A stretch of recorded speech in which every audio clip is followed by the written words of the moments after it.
Par contre, avant tout cela, je vais donner la parole par ordre alphabétique pour que les choses soient claires. On va commencer par la présentation de Reda Boudra, qui nous vient de Béjaïa. Reda, à toi la parole. Présente-toi en quelques Salam alaikum. Bon, Azul Filaouen, bonsoir messieurs, bonsoir chers auditeurs. Donc, comme l'a dit Abdel, je viens de Béjaïa, je suis financier de formation et je suis élu à l'Assemblée populaire de Wilaya, membre de la commission investissement et développement. Voilà. Merci Reda. Souheil Gessoum, c'est à toi. Bonsoir tout le monde, salam alaikum, Souheil Gessoum, donc je suis directeur d'une entreprise activant dans le IT, donc dans le numérique. Je suis diplômé en mathématiques, j'ai suivi un cursus MBA à Montréal et j'essaie d'activer un peu dans tout ce qui est économie et numérique en Algérie et un petit peu aussi dans le domaine entrepreneuriat, start-up dans le monde. Merci. Merci beaucoup Souheil. La parole est à Abdrahman Haddadi.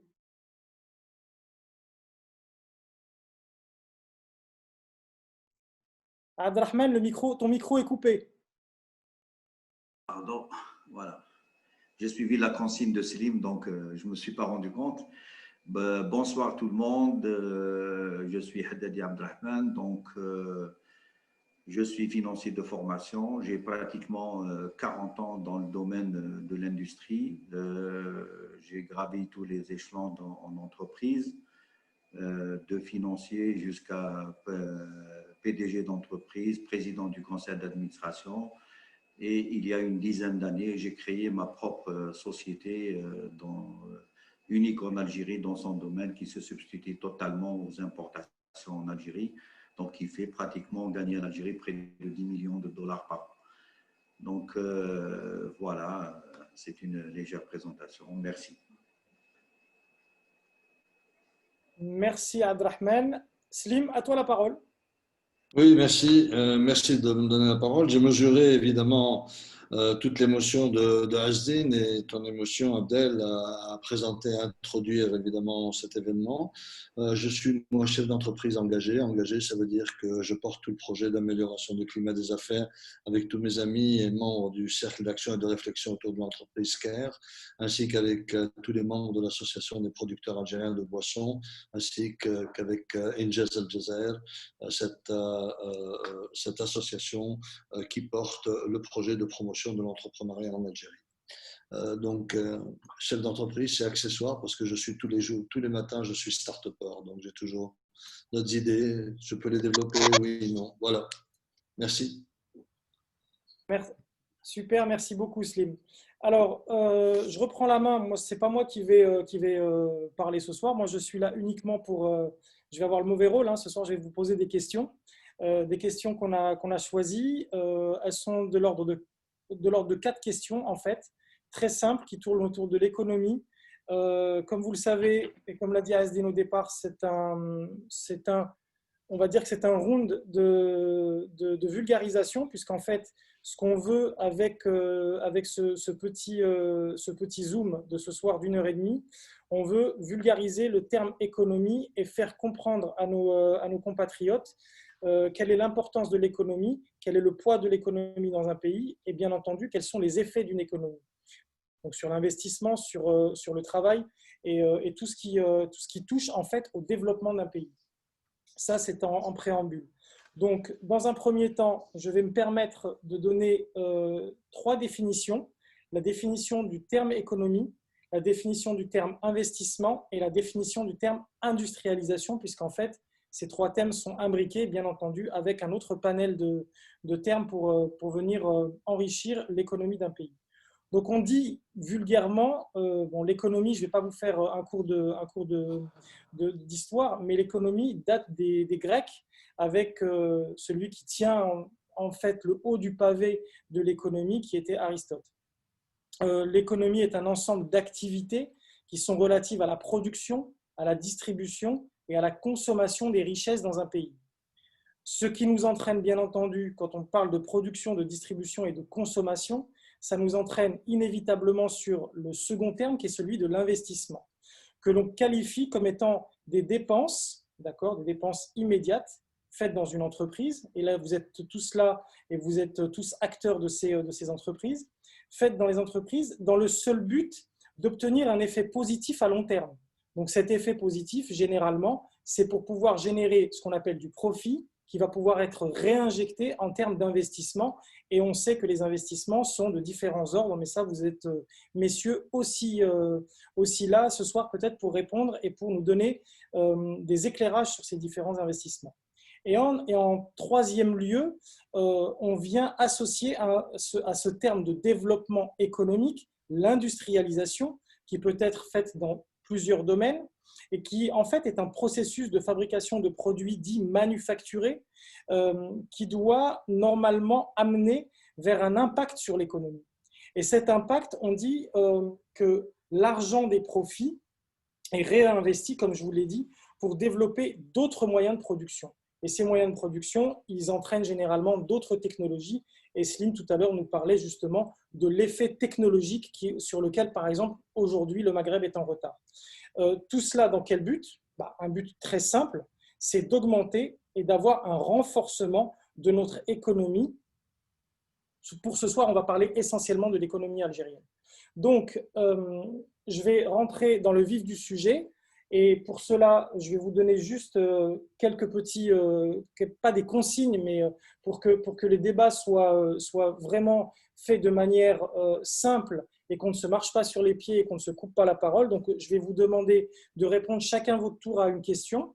La première, je vais vous la poser. Vous allez avoir chacun entre, allez, on va dire 7 minutes pour vous exprimer sur chaque question.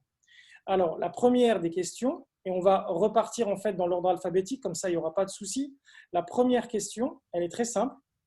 Elle s'intitule « Quel est le modèle économique propice pour chacun d'entre vous ?» Donc, vous, en tant que chef d'entreprise, en tant qu'acteur économique, quel est pour vous le modèle économique propice que vous verriez ou que vous auriez aimé ou que vous auriez souhaité voir appliqué dans notre pays? Voilà, Reda. Bon, c'est une question pas du tout facile vu sa subjectivité. Donc, chacun ira à sa sauce. Mais bon, c'est vrai que là, on est en train de chercher des solutions. Là, on cherche à trouver. Moi, cette question-là, il n'y a aucun modèle économique ne peut décrire parfaitement la réalité du terrain. Cependant, moi, cette question, je pourrais la décomposer en deux parties. Donc, un modèle économique. Il est clair que le modèle économique, il faut sortir, on est en train de chercher d'autres modèles économiques, il faut sortir du modèle économique algérien appliqué jusqu'à présent, fait de dirigisme, d'intervention directe de l'État dans les mécanismes de marché. Là, il faut sortir. Je serais tenté d'aller vers Smith, laisser aller, laisser faire, mais pas dans le libéralisme direct. C'est où on pourra encourager la liberté d'entreprendre sans frein, sans intervention de l'État direct, mais l'État gardera toujours le mode ou le rôle social de régulateur de ces marchés et comme intervenant pour les couches les plus défavorisées. Là moi, je suis pour. Mais le fond de ma pensée, moi, j'irai plus loin. Là, je vais être très rapide, très concis pour vulgariser, pour parler. Moi, j'irai plus vers une économie de fonctionnalité. Après, le but pour moi, l'idéal, ce serait une économie de fonctionnalité où on vendra plus l'usage que le produit. Où la qualité sera la plus recherchée, où il y aura une fusion entre la production et les services. C'est ça le modèle auquel j'aspire personnellement. Mais je ne pense pas qu'à l'état actuel, où est l'économie nationale, où est la vision gouvernementale de cette économie, c'est comme une poule à qui on a coupé la tête et qui est en train de courir dans tous les sens. Donc, je pense que le plus urgent maintenant, c'est d'aller vers une économie où le prix du marché décidera, où ce sera basé sur l'offre et la demande, une économie saine, où le climat des affaires, comme l'a dit M. Rahmani tout à l'heure, sera vraiment sain. Et à partir de là, on ira vers autre chose. On n'a pas eu une économie libérale. On n'a pas d'économie libérale. Les autres pays, moi, je trouve que la crise actuelle, la crise qu'on vit, ou bien la crise qui dure depuis 2007, avec ses relents, moi, je pense que pour l'Algérie, c'est une opportunité. Si on arrive toutefois à tirer des leçons de ce qu'ont fait les autres, des erreurs des autres, pour aller vers autre chose de mieux, sortir de ce cercle infernal d'hydrocarbures. Voilà, j'espère que j'ai été compris. En tout cas, s'il y a des questions, je suis là pour répondre. Merci, Abdel. Merci beaucoup, Reda. Merci pour ta clairvoyance. Et c'est jamais évident de passer le premier. Donc, merci beaucoup. Et je vais passer la parole donc à Souhail qui va nous donner sa vision. Souhail, c'est à toi. Alors oui, effectivement, je ne voulais pas être à la place de Reda parce que passer le premier, c'est toujours pas évident. Donc Reda, en parlant, m'a inspiré, donc ça me rend les choses un peu plus faciles. Si je peux rejoindre ce qu'expliquait Reda, je pense que notre pays a besoin d'une économie sociale de marché. Alors, pourquoi social de marché? Alors, de marché, je pense que Reda l'a bien expliqué, nous avons besoin d'avoir moins d'interventionnisme de l'État dans les affaires économiques. Donc, l'État doit jouer son rôle exclusif de régulateur et intervenir dans les actions stratégiques seulement. Que fait l'État dans la fabrication de chaussures ou dans le transport ou dans des activités qui ne sont absolument pas non stratégiques? Par contre, pourquoi économie sociale? Parce que nous avons besoin. Alors, marché, c'est création de richesse, mais sociale, c'est aussi la redistribution juste et équitable de cette richesse. Vous savez que l'Algérie est un jeune pays qui est sorti de 132 années de colonialisme.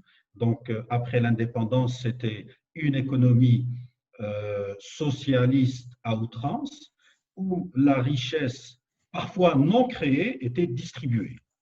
Et donc, au fil des années, bien évidemment, nous aboutissons à des conséquences économiques désastreuses, même en essayant de rectifier le tir depuis 30 ans ou même 40 ans, on n'y arrive pas.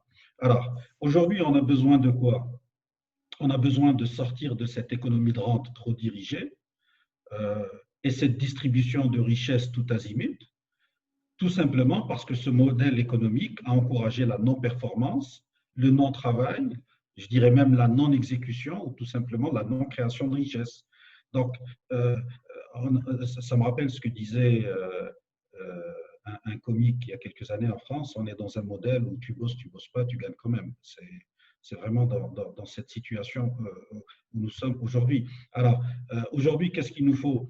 Il nous faut ce que j'appellerais un reset économique. Vous vous souvenez, les ordinateurs, avant, ils avaient le bouton reset.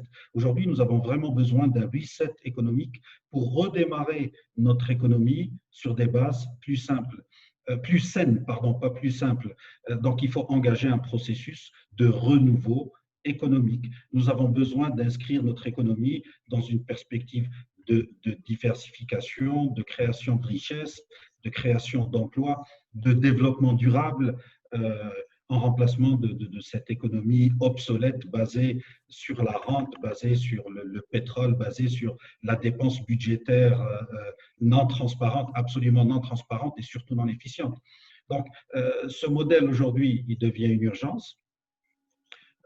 Nous avons besoin d'édifier une économie diversifiée, compétitive, où la prospérité sera partagée. Alors, je rajoute un point. Je pense que cette économie ou ce modèle économique doit être bâti autour de 3 axes.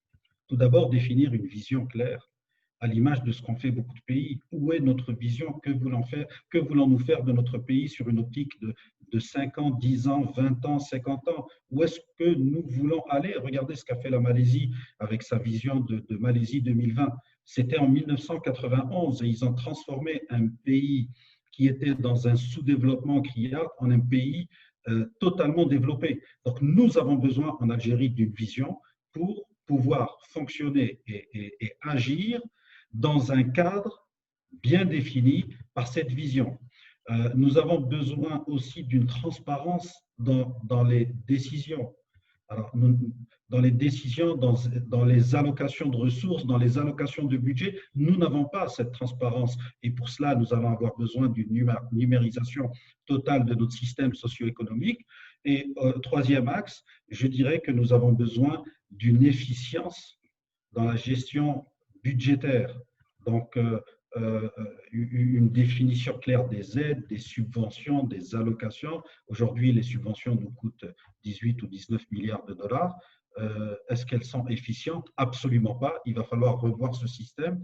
Les allocations de budget se font, je dirais, selon un bon vouloir politique et non pas selon des règles économiques. Donc, tout cela est un système qu'il va falloir remodeler, resetter dans un cadre d'économie sociale de marché. Okay, merci beaucoup. Super, impeccable, parfait. Le troisième, dans l'ordre alphabétique, Abdelrahman.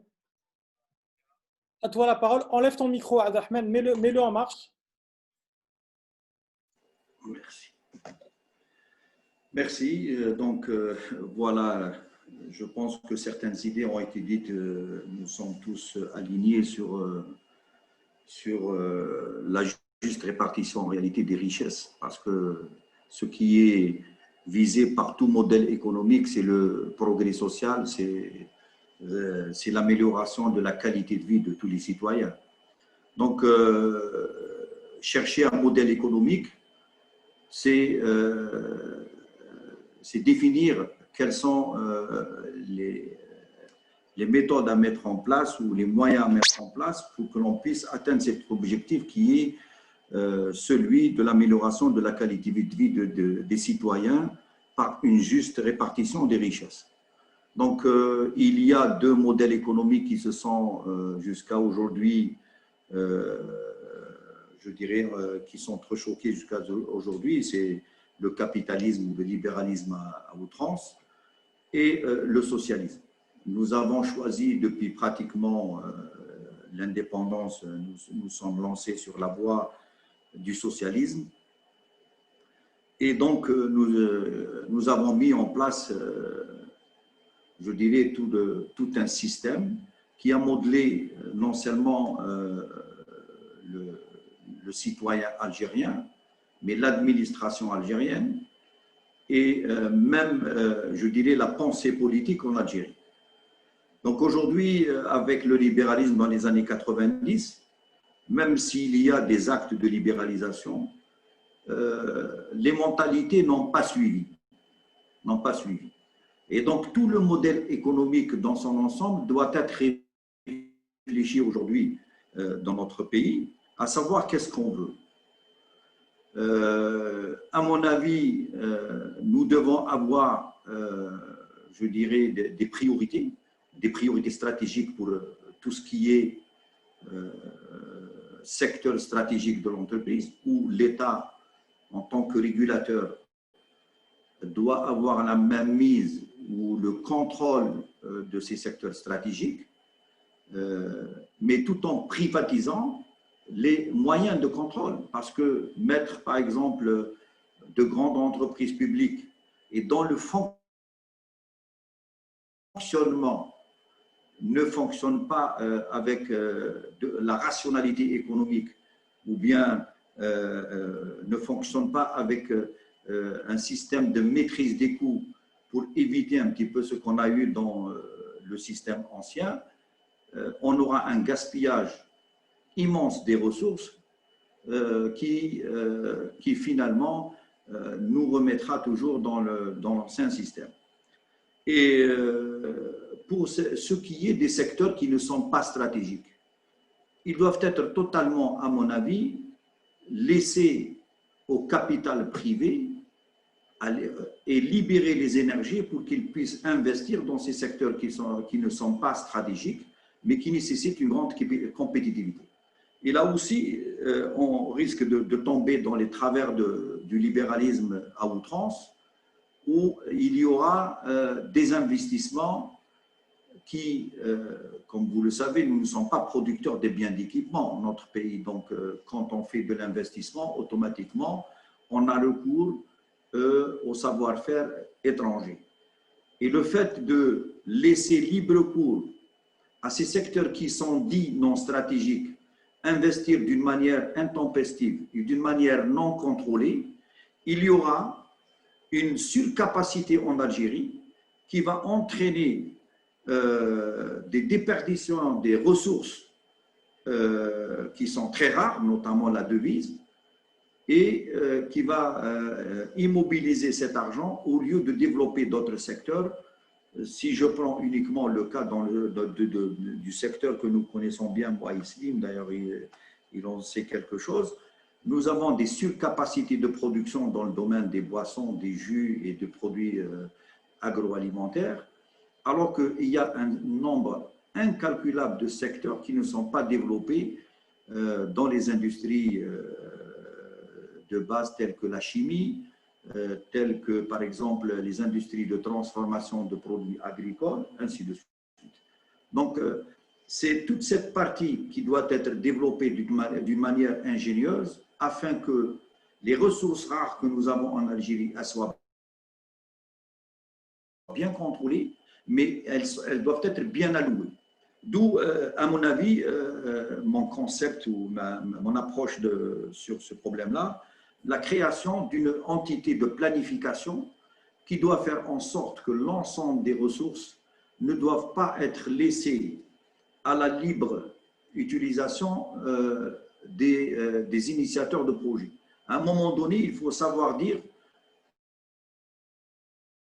qu'il faudrait qu'on limite l'investissement dans tel ou tel secteur du pays pour pouvoir… Abderrahmane, excuse-moi, juste une petite question. Toi, le modèle économique algérien, tu le places où exactement?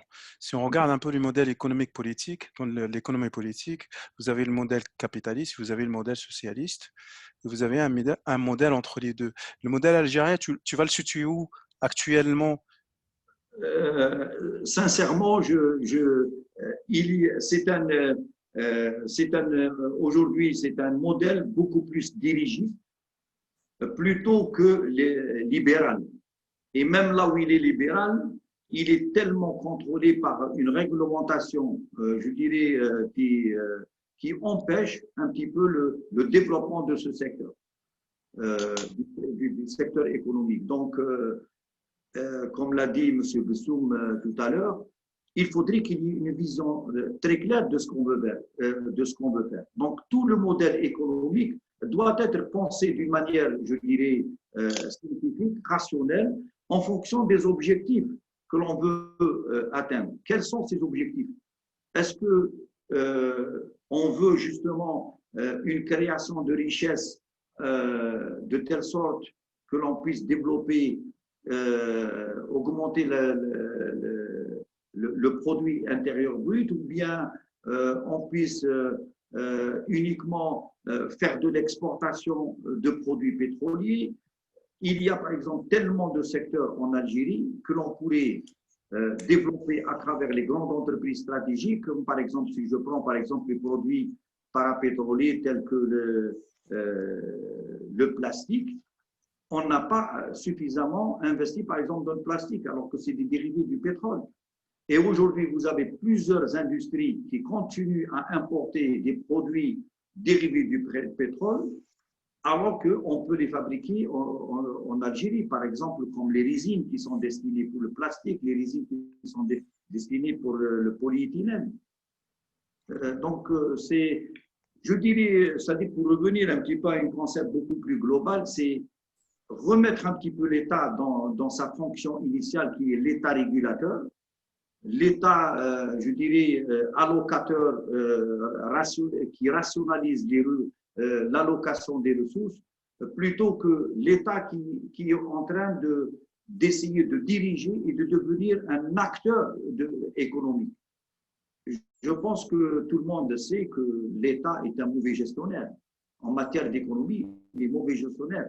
Je pense qu'il doit endosser son rôle de régulateur et les choses pourraient aller beaucoup mieux. mais tout le modèle doit être vraiment bien pensé et laisser peut-être aux experts et surtout les gens du terrain pour proposer des solutions au modèle et ne pas, je dirais, chaque année essayer d'inventer un modèle qui est le contraire de ce qui se passe. Ok, ok. On a bien compris l'idée. Donc, merci Abdelrahman. Je vais donner la parole à Slim. Donc Slim, je ne sais pas, répète la question. Non, c'est bon. Donc il n'y a pas de souci. Répète pas la question. À toi la parole. Je vais juste demander à l'animateur de m'autoriser à activer, à partager mon écran à un moment donné. Donc, juste qu'il me donne l'autorisation de partage. Normalement, tu as la main. Ok, d'accord, merci. Normalement, tu as la main.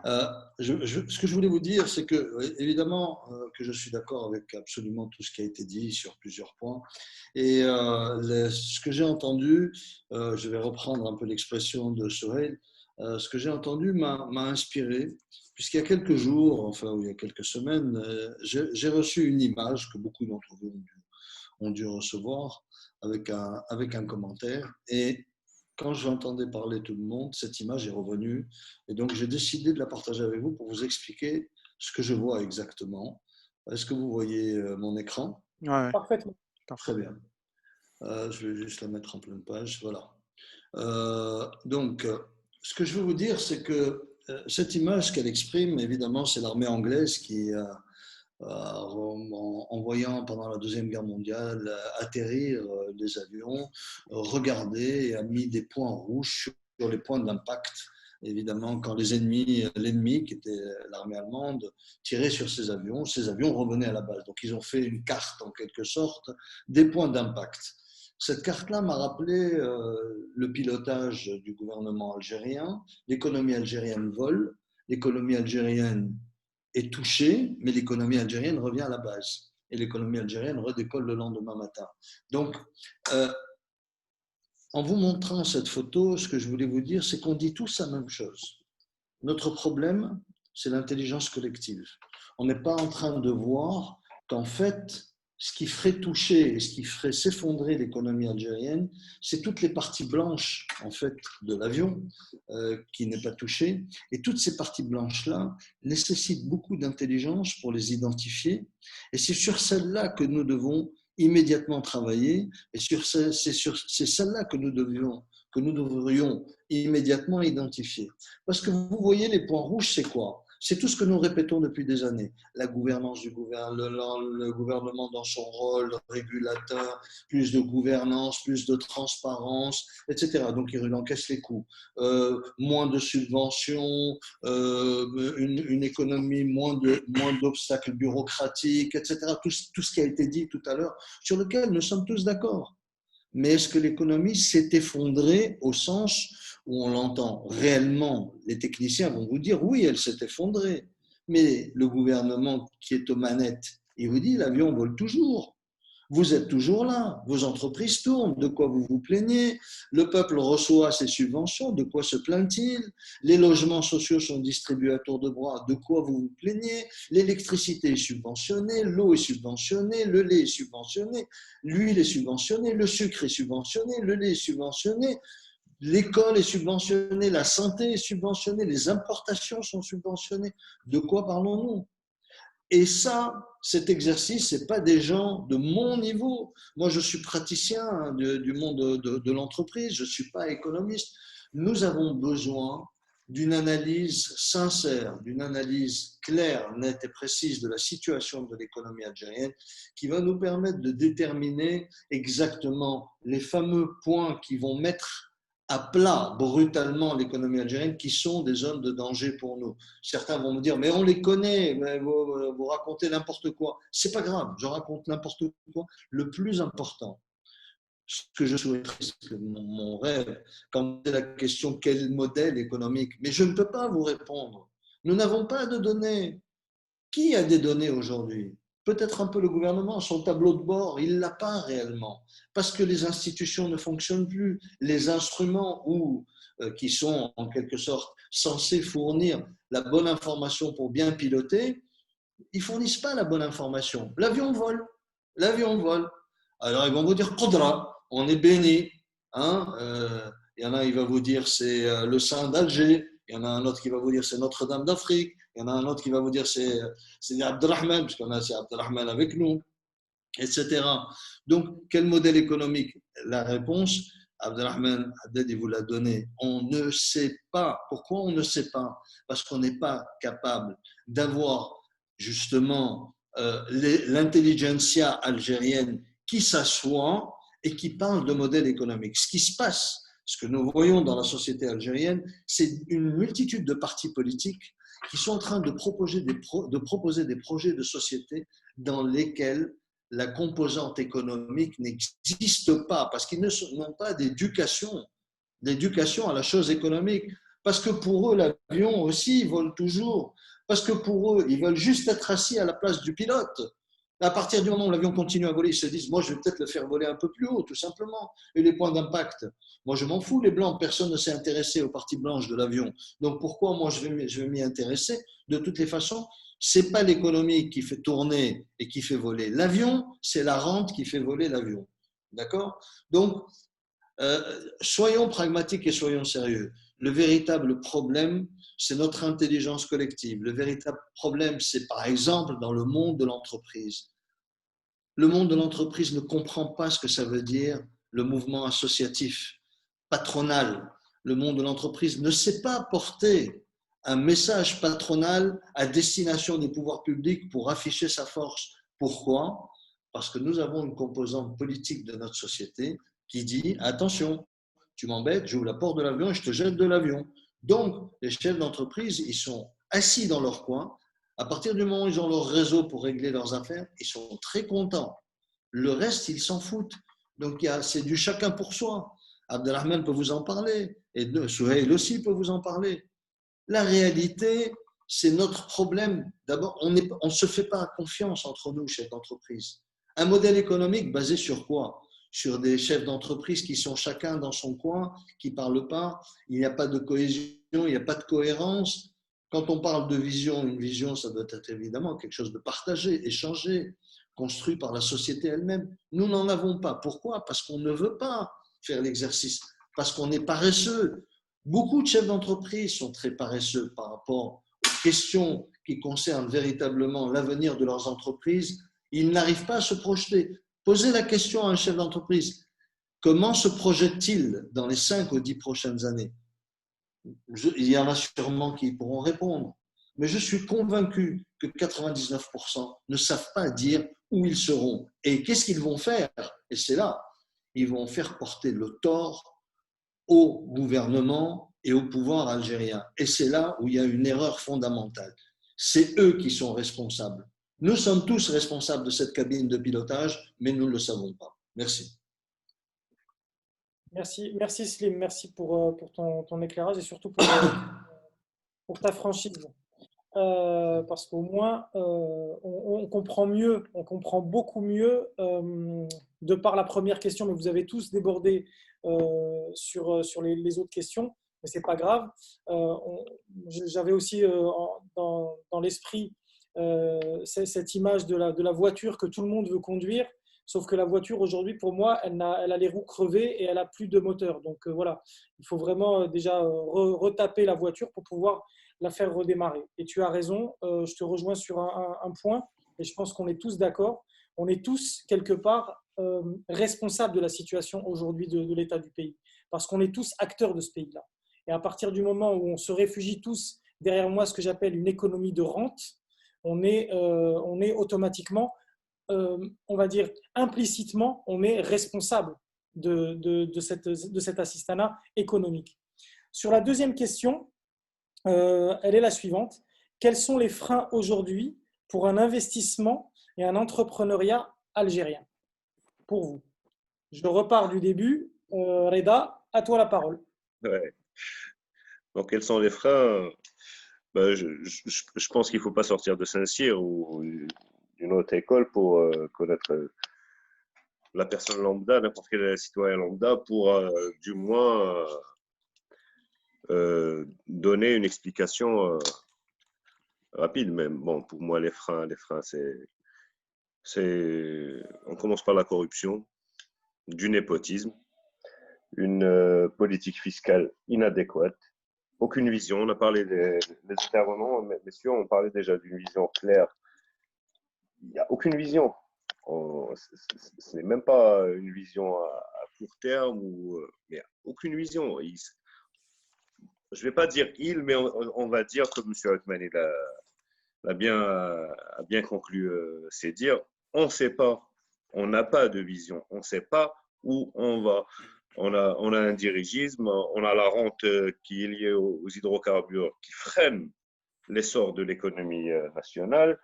On a un foncier industriel, agricole, touristique qui est victime de prédation. Là où on pourrait créer des richesses, créer une plus-value pour le pays, on est en train de faire des promotions immobilières à vendre à gauche, à droite. Voilà, donc il y a la bureaucratie aussi qui est très lourde. Reda, est-ce que je peux te poser une question parce que toi, tu es un élu local, tu es au niveau de l'API. Justement, qu'est-ce qui se passe justement au niveau local? C'est quoi qui freine en fait l'investissement et l'entrepreneuriat au niveau local? Donc, je pense qu'au niveau de l'API, vous avez un budget pour en fait. C'est quoi qui empêche les gens de créer les entreprises au niveau local? Alors déjà, pour créer un registre de commerce, je ne vais pas déborder sur le rôle du CNRC, du registre de commerce, qui est très lourd aussi, qui est truc. Mais vous dites qu'on a un budget. Je suis désolé de vous dire que l'État a centralisé les solutions et il a décentralisé les problèmes. Les problèmes sont décentralisés parce que quand un citoyen veut se plaindre, il va vers l'élu. Mais l'élu, je vous dis maintenant, cette année, les budgets concernant les équipements, ils sont quasi nuls. Les budgets pour le fonctionnement ont augmenté à cause du Covid pour essayer de garder un minimum de paix sociale, de l'acquisition de cette paix sociale, mais budget d'équipement. Je vais vous dire une autre aberration. Donc, Béjaïa a 52 communes. La commune de Béjaïa-Ville et la commune d'Akbou, qui sont des communes riches, parce que Akbou a une zone industrielle. On parlait des jus tout à l'heure. Il y a aussi des pôles d'excellence en termes de production laitière. Et Béjaïa, qui a le port, qui a des rentrées fiscales, tout ça ne bénéficie pas de ce qu'on appelle les PCD, les plans communaux de développement. Les 50 autres communes, qui sont des communes montagneuses, rurales et tout ça, que vous ayez 4 000 habitants, vous ayez 20 000 habitants, vous avez exactement le 1,5 milliard pour gérer votre commune pendant une année. Alors cette année, on a 1,5 milliard de centimes, je dis bien de centimes, pour une commune de 20 000 habitants, pour gérer des projets, pour lancer des projets, des routes, des assainissements, trucs, ça, durant une année. Voilà la bêtise. Donc, concernant maintenant, c'est quoi? L'élu, il est là. Il dirige, il peut décider des PCD, je parle des élus locaux au niveau des communes, il peut décider des plans communaux de développement, où est-ce qu'il va les attribuer? Tel village, tel programme, est-ce que ça va être de l'assainissement, des AEP, des routes et tout ça. Mais concernant la part de Lyon, c'est les directions déconcentrées de l'État qui ont la part de Lyon en termes d'argent, et où l'élu n'a aucune voix au chapitre. Je parle, la DTP, l'hydraulique, c'est des centaines de milliards qu'ils ont comme budget, et le seul ordonnateur, c'est M. Louali. M. Louali qui est désigné par le gouvernement, qui n'est pas un élu, et c'est lui, au bon vouloir de M. Louali, qui décide est-ce que telle région peut avoir tel investissement ou telle région n'aura pas d'investissement. Et concernant le foncier industriel, ce qu'ils sont en train de créer à la mode, c'était comme les 100 locaux de Bouteflika. Maintenant, c'est des zones d'activité industrielle et commerciale. C'est l'OALI qui donne les arrêtés. Les arrêtés d'acquisition, ce n'est pas une acquisition, c'est parce que c'est donné aux entrepreneurs. Et quand on voit qu'on a des zones de 10 hectares, je vais donner un exemple, on donne 3 hectares, c'est un exemple concret qui se passe maintenant à Bougie, à un supermarché. 3 hectares dans une zone d'activité pour créer un supermarché. Donc, vous voyez à peu près l'idiotie de la chose. Au lieu d'encourager des investissements, il y a des gens qui veulent investir, qui sont venus de la diaspora qui sont venus, qui cherchent à investir et qui veulent un bout de terrain, juste un bout de terrain, et le reste, ce sera à leur charge pour investir. Et malgré ça, il n'y a rien. On ne donne pas. On donne pour des futilités, on donne pour les clients. La clientèle aussi est un frein. La clientèle est un sacré frein. Je pense que mes amis co-conférenciers aujourd'hui, qui participent au débat, connaissent cela. Donc, je pense que c'était tout. La liste est vraiment très longue. Tout ça, c'est des freins qui, à la fin, forment un étau hydraulique pour l'économie telle que nous la voulons, parce que chacun aspire à une économie, à un modèle tel que son école idéologique la veut, mais toujours est-il que là, jusqu'à maintenant, il y a plus de freins que de solutions. Donc, merci beaucoup. Merci beaucoup, Reda. Sohaib, à toi la parole pour répondre à cette deuxième question. Merci. Bon, quels sont les freins? Oui, je peux y passer toute la soirée à discuter des freins algériennes. Ils sont innombrables. C'est de la folie. Ça freine de partout. Ça, exactement. Merci, Reda. Ça freine de partout. Alors, regardez, le premier point, alors je vais passer sur l'aspect absence de vision. Reda l'a bien expliqué. Omniprésence de l'État partout. J'en ai parlé auparavant. Donc, que fait l'État dans des domaines non stratégiques à peu de valeur ajoutée? Donc, c'est vraiment le privé qui est supposé prendre en charge cette partie-là et non pas l'État. On se retrouve dans des choses vraiment burlesques. L'État qui se mêle de tout. Alors, il y a quelques années, il y a eu quelques semblants de réformes où l'État a dit, bon, je n'interviens plus partout, mais je mets en place des autorités de régulation, ce qui est dans l'absolu la bonne démarche. Mais quand on met en place une autorité de régulation comme la RPCE qui règle tout ce qui est télécommunication et qui se transforme en un outil de blocage. Qu'est-ce que la RPCE, s'il te plaît? Alors, c'est l'agence de régulation de tout ce qui est télécommunication. D'accord. Donc, si vous avez besoin de n'importe quel vous avez besoin, je vais vous le citer simplement, vous avez besoin d'importer une imprimante parce que l'imprimante a du Wi-Fi, il va vous falloir une autorisation. Et cette autorisation peut prendre jusqu'à 1 année pour l'obtenir. Vous voyez ce que je veux dire? Si vous avez besoin de lancer un centre d'appel, vous avez besoin d'un agrément. Et toutes ces autorisations dans le secteur du numérique et du ITC prennent des mois, parfois des années. Et ça devient complètement aberrant. Voilà un frein absolu dans le développement du numérique. Ça, c'est un frein. Alors, maintenant, parlons un peu du climat des affaires exécrables. Bon, ça, je sais que c'est le dada un peu de Slim qui connaît parfaitement ça. Ou un classement qui est très clair. Doing Business, l'Algérie est classée 157e sur 190 pays. Vous savez, ce qui est le plus drôle, c'est que tous les pays arabes sont meilleurs que nous, à l'exception de la Libye, la Syrie, le Yémen et la Somalie. Des pays en guerre. Voilà, merci. Les pays en guerre. Le Maroc est classé 57e, la Tunisie 78e, Niger, Mali, Mauritanie sont classés mieux que nous. Et ça donne une idée précise d'un climat d'affaires exécrable. Il y a 3 ans, nous étions classés 156e. Aujourd'hui, nous sommes classés, 3 ans après, 157e. Donc, en 3 ans, nous avons régressé. Et ça fait peur. Alors, Reda a mentionné brièvement le régime fiscal qui entraîne un régime informel, donc tout un marché informel qui est évalué aujourd'hui au moins à 60 milliards de dollars, ce qui est énorme quand même dans une économie comme celle de l'Algérie. Quand je parle d'un régime fiscal, regardez, en tant qu'entreprise, nous payons l'impôt sur le bénéfice, nous payons bien évidemment la TVA qui est un impôt indirect, nous payons la TAP qui est un crime contre l'entreprise, c'est 2% sur le chiffre d'affaires. Donc, si vous réalisez 10% de marge, vous êtes en train de payer quasiment 20% d'impôts sur un impôt supplémentaire sur votre bénéfice. Donc, si vous rajoutez ça à l'IBS, si vous rajoutez ça à l'impôt sur le revenu global qui taxe l'actionnaire, ça fait un mouvement de taxes qui est énorme et donc les gens ne vont pas payer. Sohail, juste un point par rapport à la taxe sur l'activité professionnelle. Je sais que c'est 2%, voire 3% du chiffre d'affaires, mais l'objectif de cette taxe, en fait, parce que c'est une recette par rapport à... Parce que je pose la question aussi à Reda, en fait, parce que c'est une recette pour les collectivités locales.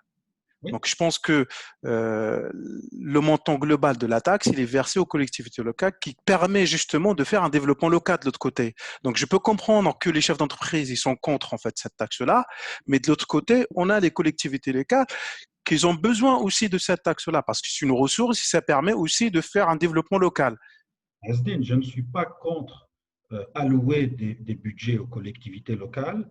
Je suis contre le fait d'alourdir la fiscalité sur l'entreprise pour pouvoir financer tout cela.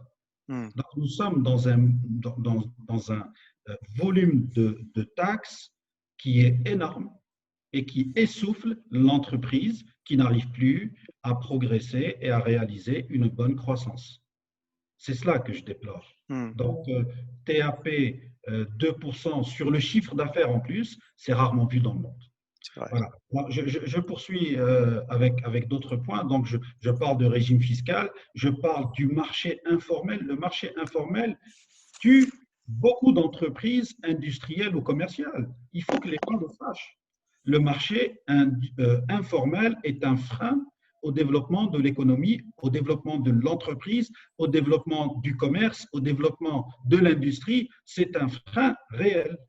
Et tant qu'il n'y aura pas d'action courageuse et profonde, de réforme profonde vis-à-vis de ce secteur, on restera toujours dans des états de balbutiement, dans des réformettes et dans des petites mesurettes. Je parlerai aussi de la volatilité des textes, des changements de direction. Aujourd'hui, c'est une loi, le lendemain, c'est une autre loi. J'ai l'impression que nos lois économiques obéissent à une seule règle, comment ne pas dépenser nos réserves de change. Voilà. Nos lois économiques se résument à cela. Et ça devient là aussi une aberration. Je parlerai aussi d'un système numérique archaïque et je reviendrai sur ça lors de la troisième et quatrième question. Nous n'avons pas de système socio-économique numérisé.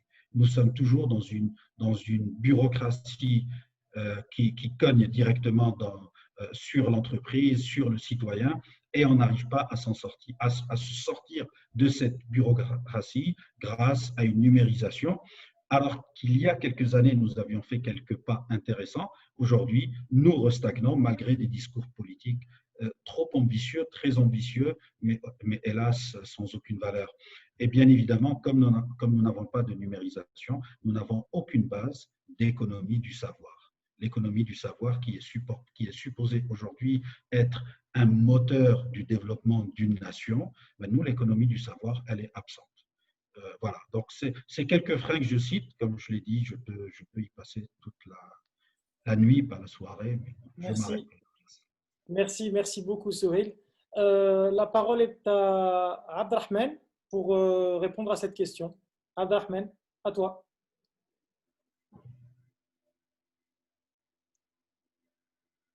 Vous m'entendez?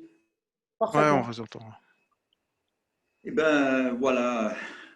Je pense que nous sommes d'accord sur la plupart des freins puisque nous agissons tous dans le secteur économique, donc nous les connaissons parfaitement et comme mes chers collègues conférenciers, je pense que je risque d'avoir certaines redites. Donc, la première des choses, à mon avis, comme frein, c'est d'avoir une vision économique claire. Qu'est-ce qu'on veut faire dans ce pays? Qu'est-ce qu'on doit encourager? Qu'est-ce qu'on ne doit pas encourager comme investissement? Afin que l'investisseur, quand il arrive dans ce pays, qu'il sache où est-ce qu'il va, qu'est-ce qu'il va faire, comment il va faire, quelles sont les garanties qu'il a pour rassurer un petit peu ses actionnaires. Donc, la première des choses qui bloque l'investissement, c'est d'abord cette vision économique au niveau politique et au niveau le plus haut. Et le deuxième, c'est le changement, l'instabilité de la réglementation en matière d'encadrement de l'investissement. L'investisseur n'est pas rassuré. Chaque année, on fait exactement des lois contraires qui sont contraires à celles qui avaient encouragé à un certain moment tel ou tel type d'investissement.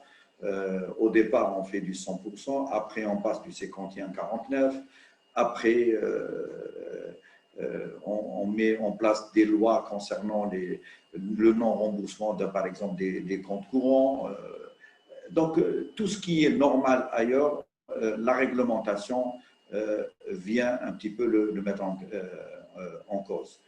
Et donc, cette instabilité de la réglementation est un frein énorme et il est très décourageant pour l'investisseur qui veut, surtout pour l'investisseur étranger et même l'investisseur algérien, parce que s'il y a des avantages fiscaux qui sont aujourd'hui donnés pour tel ou tel type de secteur et que le lendemain, on puisse remettre en cause l'avantage qui a été donné, on se retrouve dans une situation qui n'est pas du tout, je dirais, bonne pour l'investisseur qui a fait toute son étude économique sur la base d'un certain nombre de réglementations qui étaient le jour de la prise de la décision d'investir,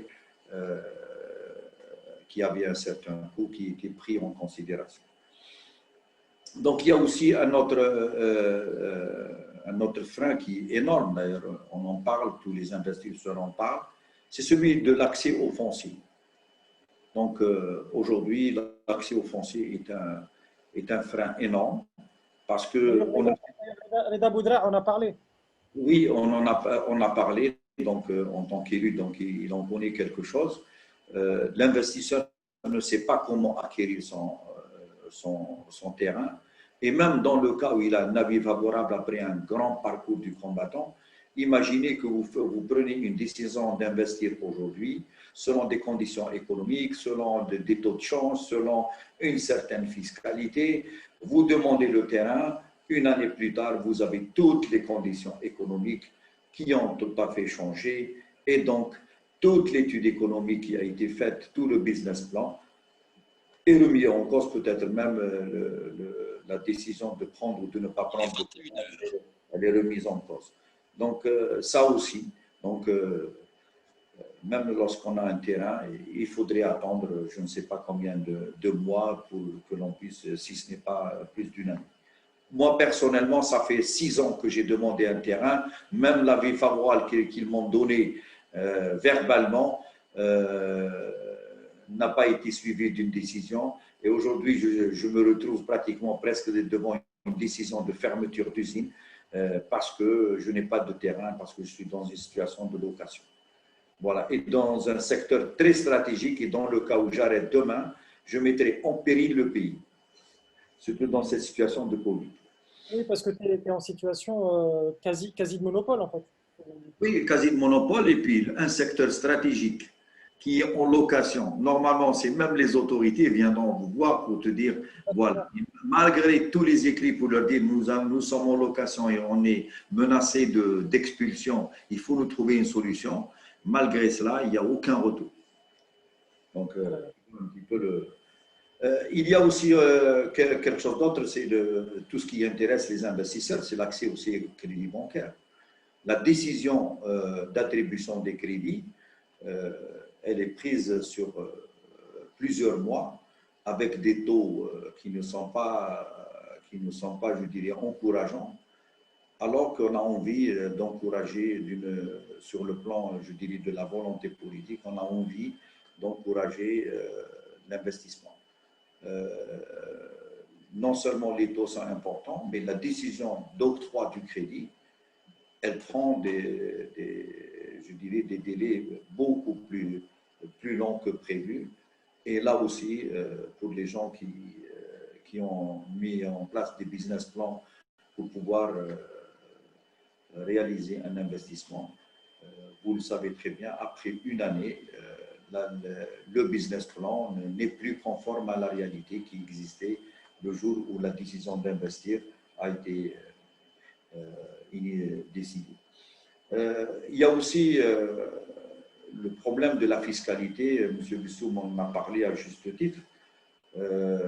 Monsieur Slim, il va vous écrire tout un livre sur la fiscalité, puisqu'il a travaillé particulièrement sur ce dossier. Il en a fait même, je dirais, des écrits particuliers en sa qualité, je dirais, de membre très actif au niveau de la PAM, pour parler un petit peu des problèmes liés à la fiscalité d'entreprise, et particulièrement cette taxe, je dirais, indue, que je appellerais indue pour les entreprises. C'est la taxe, parce que vous la payez sur leur chiffre d'affaires, elle rentre directement dans vos coûts directement dans vos coûts, elle diminue un petit peu vos marges, et que vous fassiez des bénéfices ou pas, cette taxe, elle est due. Et donc, automatiquement, elle peut mettre à genoux les entreprises. Et en plus de ça, elle est due au moment où vous réalisez votre chiffre d'affaires. C'est-à-dire que dès que vous réalisez votre chiffre d'affaires, que vous ayez reçu votre argent de vos clients, que vous ne l'ayez pas reçu, les 2%, vous êtes obligé de les payer à l'administration fiscale. Et je ne parle pas des difficultés de recours. Lorsque vous avez des problèmes au niveau du fisc, vous avez de gros problèmes. On a un petit blocage. On a un petit blocage. Pour pouvoir. Il y a aussi, donc, quand je parle de la fiscalité, il y a 100 corps le corps qui est formel. Donc, automatiquement, il y a ceux qui veulent payer et ceux qui ne veulent pas payer. Donc, automatiquement, ceux qui ne payent pas et qui échappent aujourd'hui à la fiscalité, donc sont dans une position pratiquement compétitive, entre guillemets, puisqu'ils peuvent vendre à n'importe quel prix. Et si vous faites très attention, vous payez vos impôts dans les délais, vous faites vos déclarations, et donc automatiquement, vous avez de gros problèmes.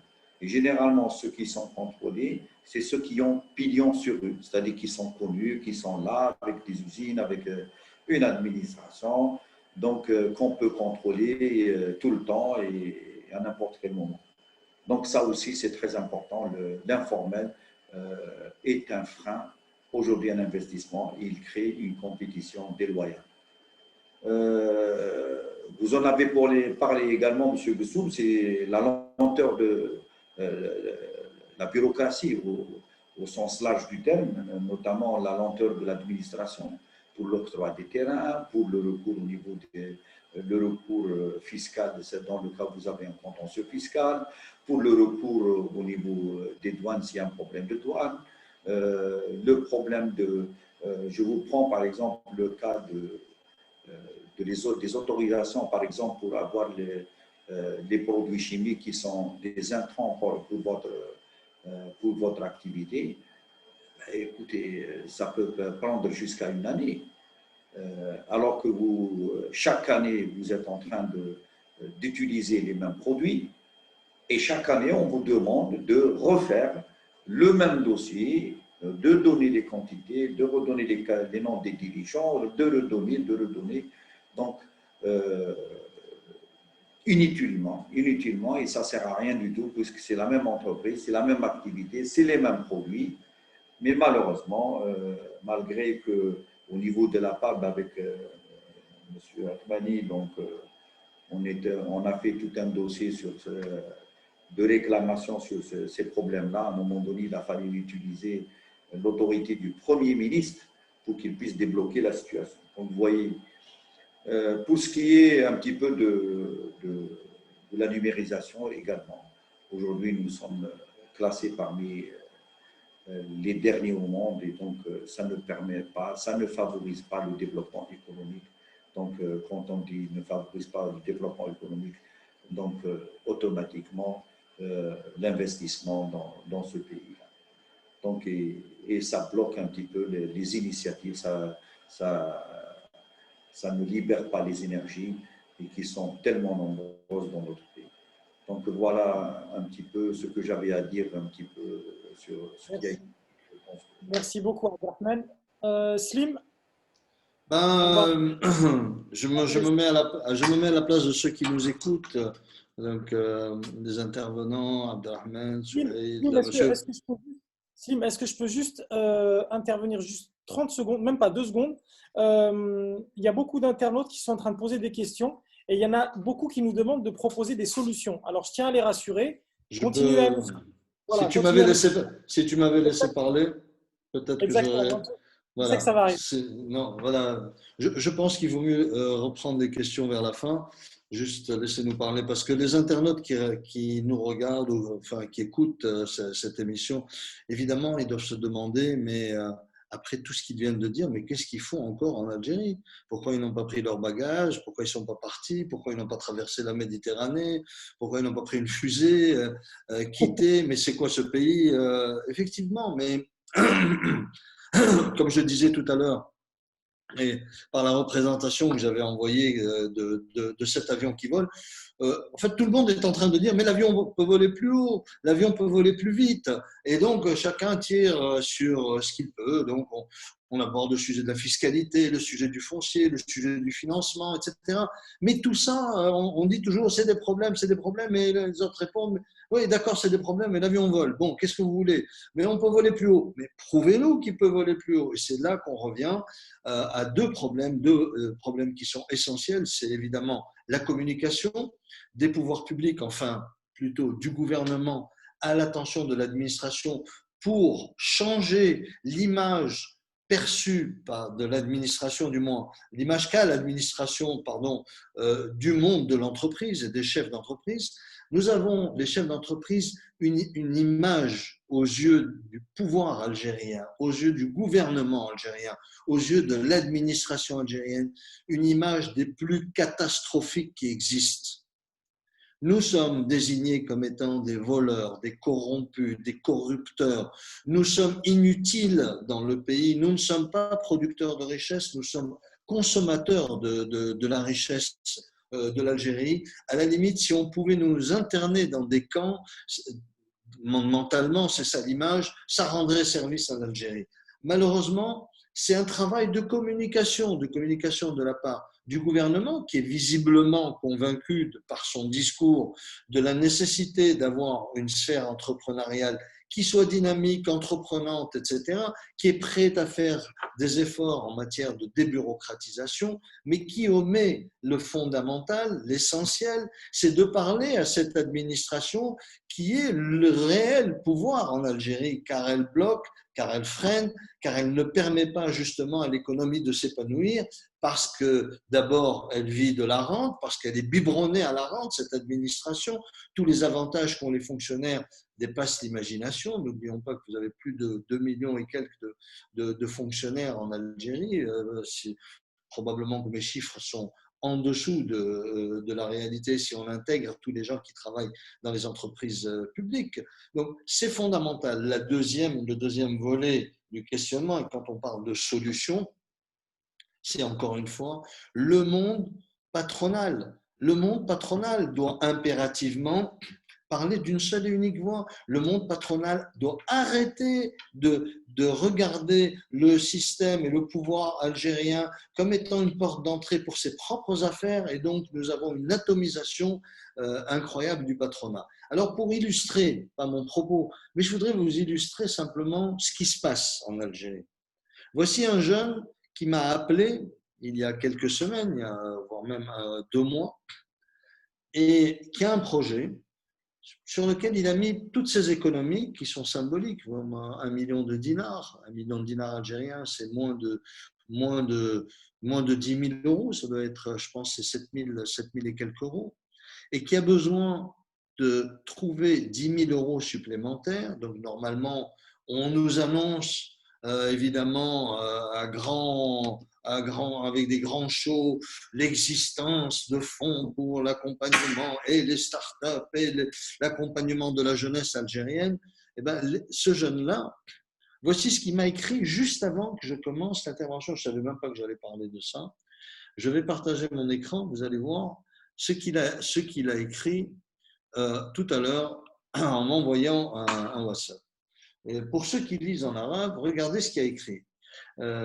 Salam alaikum Khalid Salim. Khalid Salim, wallahi walid nahsham باش نرسل لك مساج ان شاء الله مساج يقول لي ان شاء الله ما نكونش نصمت عليك برك لكن اعذرني كشاب طموح واجي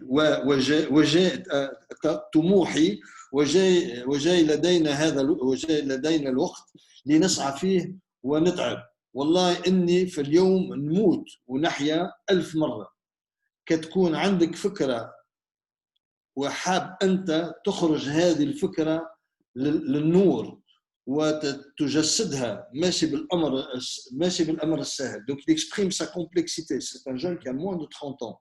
Il vit dans le monde rural. Il a un mini projet industriel dans l'agro-industrie. وخصوصا في ظل الظروف الراهنة.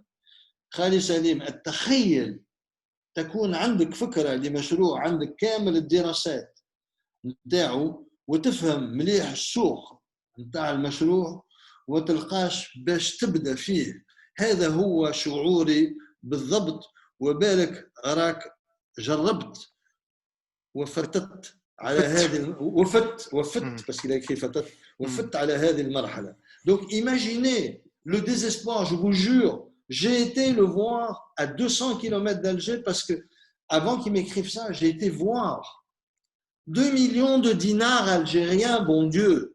Je pourrais moi les donner. Mais pourquoi moi je dois me substituer? Je n'ai pas de structure, j'ai peut-être personnellement des soucis financiers, je n'en ai aucune idée. C'est venu à moi, mais je vais essayer de l'aider. On a été tapé à la porte de toutes ces institutions, soi-disant publiques. On lui demande des hypothèques. À moins de 30 ans, une hypothèque sur sa maison, et il n'a pas de maison. On lui demande une hypothèque sur un terrain agricole qu'aurait peut-être son grand-père, sur moins de 1 hectare. Mais c'est de la folie. Donc, réellement, est-ce que l'Algérie est une destination d'opportunité? Je vous réponds tout de suite, oui, à condition que tout le peuple algérien s'implique dans le changement. Je ne parle pas du changement politique, je parle du changement culturel. C'est au niveau des cerveaux de chacun d'entre vous, de chacun d'entre nous que ça se passe. C'est ça la solution. La solution, ne l'attendez pas de la part des pouvoirs publics. La solution, elle est entre vos mains. Le jour où vous vous regarderez autrement, le jour où vous vous parlerez autrement, le jour où vous comprendrez qu'ensemble, on peut faire changer l'Algérie. Je vais vous l'appeler Tahrir, votre événement.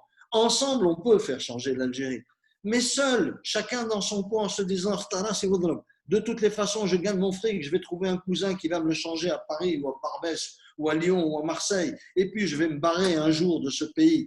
Vous croyez que les Marocains et les Tunisiens, avec la harga qu'il y a évidemment en Algérie, en Tunisie et au Maroc, vous croyez que les gens, quand ils étudient, ont uniquement en perspective de quitter leur pays?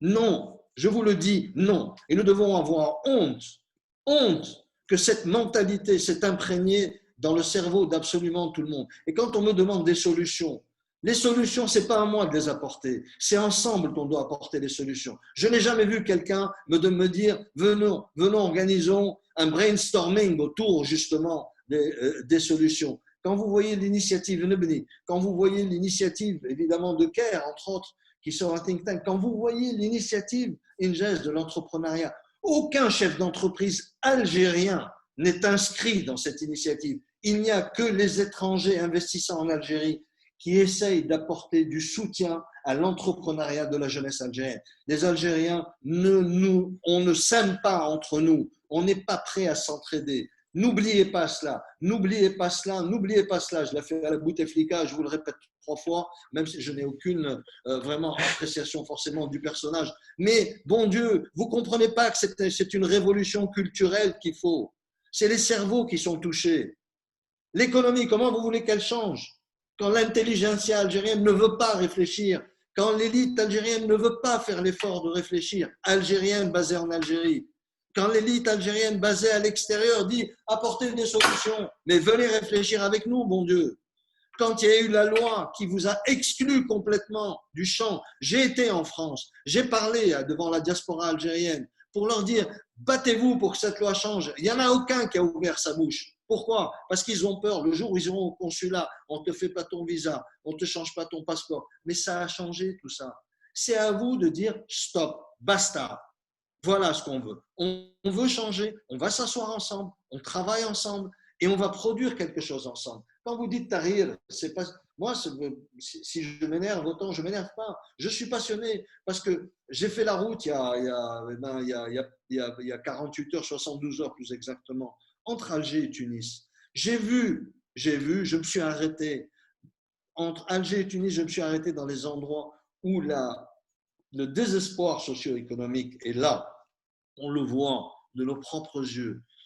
La crise économique qui a frappé l'Algérie, plus la crise du Covid qui est venue achever la situation et le désarroi socio-économique de tous ces gens. C'est quoi la solution? La solution, c'est d'unir vos forces. La solution, c'est de parler ensemble. La solution, c'est d'arriver avec un véritable projet de société dans lequel il y a une composante sociale et il y a une composante économique et il y a une composante politique. Il n'y a pas que des composantes politiques dans des projets de société. Arrêtez d'imaginer que tel ou tel parti va changer. Ils ne sont là que pour prendre les commandes et mettre la main dans le sac de la ronde. Donc voilà, je suis désolé, mais parce que quand je savais que les internautes allaient réagir comme ça. C'est quoi la solution? Qu'est-ce que vous croyez? Vous croyez qu'il y a des Merlin enchanteurs qui sont derrière ces écrans? On n'est pas des magiciens. On a besoin d'être ensemble. Donc, s'il vous plaît, parlons de l'essentiel. La cohésion de la société algérienne, elle n'est plus là, elle n'est plus au rendez-vous. Merci. Je pense, si je peux me permettre, je pense que tu as tapé dans t'as tapé dans le mille. Nous, tu parles de la diaspora et c'est vrai que Asdine, tout comme moi, on est à Paris et on vous a fait appel, vous qui êtes sur place, qui êtes en Algérie. On vous a fait appel, pourquoi? Parce que, non pas pour essayer de cacher, mais simplement pour essayer de comprendre plus avant les problèmes que l'Algérie rencontre. Nous, c'est vrai qu'ici, de l'autre côté de la Méditerranée, nous entendons les choses. Nous les lisons, même s'il y a du vrai et du faux. Mais c'est vrai qu'on est d'accord avec toi sur ce principe. D'abord, le premier principe que tu as relevé, le fameux article qui a fait de nous des demi-algériens, voire des quarts d'algériens. Ça, je suis entièrement d'accord avec toi. Et je ne vais pas parler de notre cas personnel, Asdine et moi, lorsqu'on a soulevé le problème place de la République. Et on nous a bien rionné en nous disant qu'en fin de compte, ce n'était pas le moment. Si, c'est le moment, parce qu'on est dans un moment justement de changement. Et c'est en voulant changer les choses et en voulant donner notre avis qu'on va pouvoir faire avancer le train du changement. Parce que, comme tu le dis si bien, on ne peut pas faire simplement attendre le Messie et dire il y a bien quelqu'un qui va venir pour nous trouver la solution. On sait pertinemment, vu d'ici, que c'est la rente qui a bousillé ce pays. C'est la rente qui a bousillé ce pays. Et la rente, aujourd'hui, elle est entre les mains de certaines personnes et elle empêche, il y a une espèce d'étranglement de vous, les véritables acteurs économiques. Parce que vous êtes pris à la gorge et vous êtes quelque part, comme tu le disais si bien, si on pouvait vous foutre dans un espèce de camp de concentration, on vous y foutrait, sans aucune hésitation. Donc, c'est clair. Maintenant, c'est vrai que pourquoi on a voulu faire ce débat sur l'économie? Parce que, comme tu le dis, les mentalités, et nous, on se bat pour que les mentalités changent et pour que l'esprit de l'Algérien se réouvre comme il était ouvert dans les années 70. Moi, je n'ai que 51 ans, mais je sais pertinemment que dans les années 70, l'Algérien avait un esprit ouvert. Dans les années 80, jusqu'au milieu des années 80, il était encore ouvert.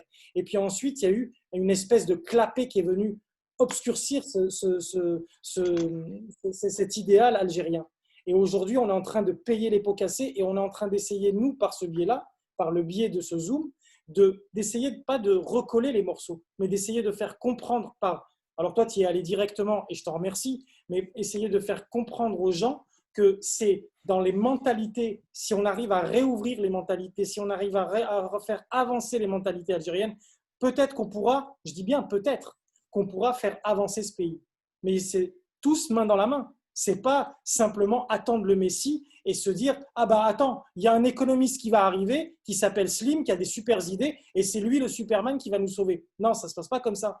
Ça ne se passe pas comme ça. C'est ni Slim, ni Abdel, ni Souheil, ni n'importe qui va pouvoir faire avancer le truc. C'est ensemble. Et aujourd'hui, moi, j'ai cette aspérité-là. J'ai cette aspérité-là, tout comme Asdin. Pourquoi on a appelé ça derrière le changement? Parce qu'on voudrait faire cet appel-là aussi bien aux Algériens qui sont de l'autre côté de la Méditerranée, c'est-à-dire in situ, que les Algériens qui sont à l'étranger, parce qu'il ne faut pas oublier quand même qu'on a pratiquement un quart de la population algérienne qui se situe à l'étranger. Et c'est une force. Et pourquoi cette force-là ne se ligue pas pour donner sa réelle appréhension, sa réelle détermination pour pouvoir venir en aide et apporter la solution? C'est tous ensemble qu'on doit apporter la solution. Si on se dit algérien, on ne se dit pas simplement algérien de pacotille. On se dit algérien pour justement relever le pays. Moi, je suis hors de moi quand je vois la Tunisie, non pas parce que je n'aime pas les Tunisiens ou les Marocains, mais lorsque je vois les Tunisiens et les Marocains être franchement 20 ans en avance par rapport à nous. On en a parlé tout à l'heure avec Abdelrahman, les Marocains sont 20 ans en avance par rapport à nous. Toi qui as des accointances en Tunisie et tu connais bien le tissu économique tunisien, et moi j'ai travaillé avec des Tunisiens, je sais qu'ils sont en avance sur nous. Et c'est pour ça aujourd'hui qu'on a souhaité faire ça, qu'on a souhaité justement, entre guillemets, secouer le cocotier, parce qu'à un moment donné, il va falloir qu'on secoue le cocotier. Et il va falloir que ce cocotier-là, il se mette à réfléchir et il se mette en ébullition et il se mette en ordre de marche, tout simplement. Voilà. Je sais que vous avez répondu pratiquement aux 4 questions, parce que, comme tu le disais tout à l'heure, Slim, et comme je pense que tous les conférenciers ici présents ce soir, vous êtes, comme on dit, c'est plus la tête qui parle, c'est le cœur qui parle, parce que cette Algérie, on l'a dans les tripes et on n'a pas envie de la voir péricliter comme elle est en train de péricliter. Donc, je vais quand même poser la 3e et la 4e question, mais les internautes vont bien comprendre que les réponses ont été données. La 3e, c'était quels sont les leviers à mettre en place pour une libération des énergies économiques et d'investissement de manière simple et rapide.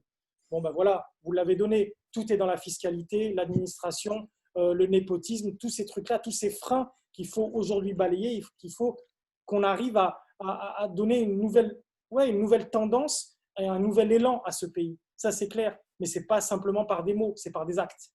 Et puis la 4e question, que faut-il pour changer le curseur économique afin d'aboutir à un développement rapide et pérenne des secteurs majeurs de l'économie? Quand je dis secteurs majeurs, hier on parlait de l'agriculture. Il y a eu un très bon exemple qui a été donné hier par Abdelrahman, je crois, qui a dit que tout ce qui avait été mis entre les mains aujourd'hui du développement agricole, il faudrait que ce soit également mis entre les mains du secteur industriel.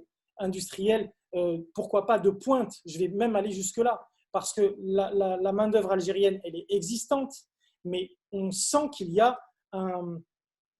une espèce d'envie, une envie de casser, pas une envie de construire, mais une envie de casser. Tu sais, c'est comme moi, je donne toujours cette image, je dis que l'Algérien est champion du monde de l'entreprise de démolition, alors qu'en fait, on a besoin de champion du monde de l'entreprise de construction. Et voilà, c'est une image que je donne, parce qu'aujourd'hui, depuis pratiquement 20 ans, on est dans cette espèce de prisme-là, où on ne fait que détruire, on ne construit pas dans tous les pans de la société. Moi, je suis quelqu'un de très sportif, j'adore le foot, j'ai beaucoup pratiqué dans le football, et quand je vois l'état de délitement et c'est basique, hein, le sport c'est basique, tu formes et tu arrives à une élite. Et ben, quand tu n'arrives pas à former ne serait-ce qu'un enfant pour que demain il puisse devenir une élite, qu'est-ce que tu fais? Tu comptes sur la formation qui est à l'étranger. Je prends toujours cet exemple de l'équipe nationale d'Algérie qui est en fait une formation purement étrangère au service d'une nation. Et c'est quand même incroyable. C'est quand même incroyable. Si tu transposes le sport, cet exemple-là du sport, dans l'industrie ou dans la technicité, et ben voilà, aujourd'hui, on va faire quoi? On va demander en fait à ce que les Algériens soient formés à l'étranger et qu'ils rentrent en Algérie. Mais comme tu disais tout à l'heure, est-ce qu'ils vont rentrer en Algérie? C'est ça le truc. Comme les Algériens comme toi, Slim, ou comme Abdelrahman, ou comme Souheil, ou comme Reda, pourquoi vous êtes là-bas? Nous, on se pose la question, on se dit pourquoi ils sont là-bas. Moi, je le dis ouvertement. Je dis pourquoi des mecs comme ça, qui pourraient mais facilement faire le bonheur des autres entreprises à l'étranger, pourquoi est-ce qu'ils restent en Algérie? Et vous avez tous répondu de concert parce qu'aujourd'hui, vous savez qu'il y a des solutions et il y a cette fenêtre de tir qu'il ne faut surtout pas rater et qu'il faut mettre en branle pour pouvoir sauver ce pays. Voilà. Plus simplement parce qu'on n'a pas de pays de rechange aussi. Pardon? Peut-être qu'on a un grain de folie. Non, non, ce n'est pas un grain de folie, c'est juste parce qu'on n'a pas de pays de rechange. Exactement. Voilà. L'Algérie, on est foncièrement lié à cette terre. Exactement, exactement. Ben moi, j'ai Voilà. deux pays de rechange. J'ai deux pays de rechange, le Canada et la Tunisie, et pourtant, je n'ai pas opté. Peut-être parce que j'aime les défis. Je crois qu'il y a des solutions, mais je n'arrive pas à entrevoir réellement les solutions dans leur globalité. Je n'ai pas suffisamment, peut-être que je ne suis pas suffisamment outillé pour imaginer une solution globale. Quand on emploie le mot de vision, en fait, on parle de projet de société, ça revient toujours, on remet ça sur la table. Il faut une vision pour l'Algérie. Je vous prends un exemple très important. Les chaînes de valeur. On parle tout le temps des chaînes de valeur. Nous, il y a au niveau de Caire, depuis maintenant presque 10 ans, on essaye de sensibiliser les gens qui sont dans les divers ministères à ces notions, à ces sujets, ces notions de chaîne de valeur, qu'on pense important. Pourquoi? Parce que ça va permettre à l'Algérie de s'arrimer à l'économie mondiale. On n'est pas arrimé à l'économie mondiale. Et vous savez qu'il n'y a qu'en 2019, fin 2019, début 2020, qu'on les entend commencer à légèrement parler de cette notion de chaîne de valeur, mais c'est étonnant, et vous le constaterez, ils parlent de chaîne de valeur pour s'arrimer, pour vendre à l'économie mondiale, mais dans leur esprit, l'économie mondiale ne va rien leur vendre. Donc, est-ce que vous vous imaginez que vous êtes gouverné par des gens qui pensent qu'on est capable de vivre en autarcie dans un sens, mais complètement ouvert dans l'autre sens? C'est-à-dire l'Algérie va exporter tout ce qu'elle produit, évidemment. C'est fantastique, mais on n'importe plus rien. Et le mot magique qu'ils arrivent à rentrer dans la tête des gens, c'est substitution aux importations. Substitution aux importations. À longueur de journée, on entend ça. Mais en fait, ils se sont habitués à la méthode Coué. Donc, en fait, à force de répéter aux citoyens, pas de FMI, substitution aux importations,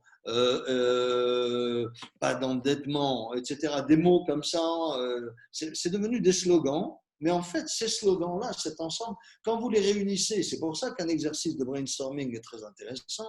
Si vous ramassez un peu tous les éléments de langage employés par le gouvernement, vous allez voir qu'il y a une forme de cohérence.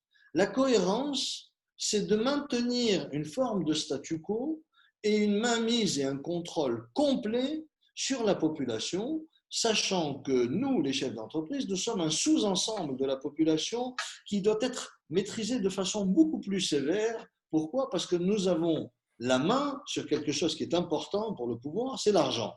Donc, ils pensent que, évidemment, en contrôlant de façon très stricte, donc en multipliant les textes de loi, comme l'a dit Souheil, comme l'a dit Saad Abdelrahman, comme l'a dit Reda, etc., ils pensent qu'ils vont continuer, cette politique marche, je vous ai dit, l'avion continue à voler, ça tourne bien, les chefs d'entreprise ne se rebellent pas, moi je ne suis pas rebelle, moi je suis en train d'essayer d'imaginer des solutions et j'essaye de sortir en fait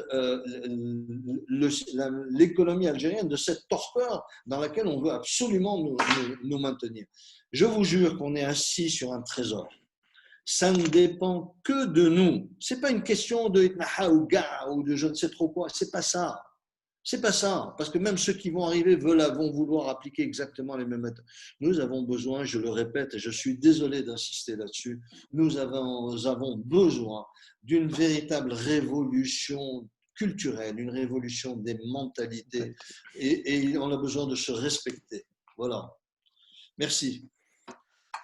Merci à toi, Slim. Moi je reviens juste, sur Itnaha, mais je suis obligé de poser une question politique aussi parce que, à mon sens, tant que le climat politique en Algérie il est pas stabilisé, je pense que le climat économique il le sera jamais quoi. Donc tant que, à mon avis, la décision économique elle dépend de la décision politique. Donc qu'est-ce que vous pensez de ça? On a levé le pouce. C'est pas hors de... D'accord. Allez, ouais, allez-y. vas-y, Raja. Non, je vais commencer d'abord. Reda après Slim, parce que j'ai vu Slim, il a enlevé sa pouce. Non, non, je ne l'ai pas enlevé, je l'ai pas enlevé. C'est que dès que quelqu'un parle, le pouce part. C'est ça la démocratie. Non, je voulais rebondir sur ce qu'avait dit M. Atmani quand il a parlé tout à l'heure de jeter à la vindicte le manque de communication gouvernementale et des corporations patronales où on jette à la vindicte cette corporation, à la vindicte populaire. Mais désolé de vous dire que vous avez fait la même chose. Hein. Dans votre allocution, vous avez parlé des partis politiques. Je suis militant d'un parti politique, je suis militant politique. Vous avez dit, voilà, grosso modo, pousse-toi que je m'y mette. Ouais, donc, si c'est un autre parti politique qui vient, non, j'ai occupé pendant près d'une dizaine d'années un poste exécutif au sein d'un parti politique dont je suis toujours militant de base maintenant, parce qu'à un certain moment, j'étais saturé, j'ai pris mes distances exécutives, mais je suis toujours militant. Et ce parti politique dont je n'ai pas honte, c'est le RCD. C'est pas la rente qui nous intéresse. Donc, pas du tout. Mais bon, pour revenir à la question de Hasdin, c'était juste une précision. Pour revenir à la question de Hasdin, tant qu'on est sous une dictature militaire, et je pèse très bien mes mots, on est dirigé par la grande muette, il n'y aura rien. On ne bougera pas, c'est clair. Les Algériens, l'Algérie a besoin de liberté. Ça résume tout. On a parlé des freins tout à l'heure. Pour lever tous ces freins, il y aura besoin de liberté dans tous les domaines. Il faut laisser l'Algérien s'exprimer. Maintenant, à la rigueur, on a parlé, M. Atmani aussi a parlé de Bouteflika, c'est quelqu'un que je n'apprécie pas du tout. Généralement, moi, je n'apprécie pas du tout le système de gouvernance algérien depuis l'indépendance. Mais c'est toujours eux qui dirigent. Maintenant, c'est pire. Ils vont nous faire regretter l'époque Bouteflika. Maintenant, il y a des jeunes qui sont jetés en prison parce qu'ils ont fait un post Facebook. Vous imaginez le truc? Donc maintenant, quitte à investir. Alors un post Facebook qui coûte rien du tout, on est jeté en prison. Imaginez un homme d'affaires qui veut investir des milliards dans une incertitude totale. On dit time is money. Mais la procédure, M. Haddadi en a parlé concernant le terrain, la procédure d'acquisition ou d'attribution du terrain prend des années. Et la loi en Algérie change chaque loi de finances et chaque loi de finances complémentaire a des trucs qui leur contraire. Donc, tout est politique. Tant qu'on est dirigé, tant que l'Algérie, le pays où je vis, où mes enfants vivent, où j'ai choisi de rester, je n'ai pas choisi de partir, est dominé par une dictature militaire bête et stupide, on n'ira nulle part. Ça sera toujours ça. Donc, ce n'est pas une question avec Haouga, parce qu'il y a beaucoup de confusion concernant avec Haouga. Moi, avec Haouga, les premiers temps, je ne l'avais pas compris. Alors que je suis là, j'ai vécu à Alger, j'ai grandi à Alger, c'était quoi? Mais après le temps, ce n'est pas l'État qu'on veut démembrer. Mais c'est désolé pour le terme, mais c'est cette vermine, parce que c'est une vermine. Franchement, hier, on en a dit, est-ce qu'ils sont incompétents ou ils font exprès? Moi, j'ai l'impression qu'ils sont en train de démembrer le pays exprès. Ils ont un agenda, ils ont un truc, ils sont en train de démembrer, ils sont en train de casser tous les ressorts qui pourraient permettre à ce pays d'avancer. Et là, on ne parle même pas de l'espace nord-africain. Parce que moi, je ne parle pas de Maghreb, je parle d'un espace nord-africain. Il y a eu des accords de Tanger en 1957.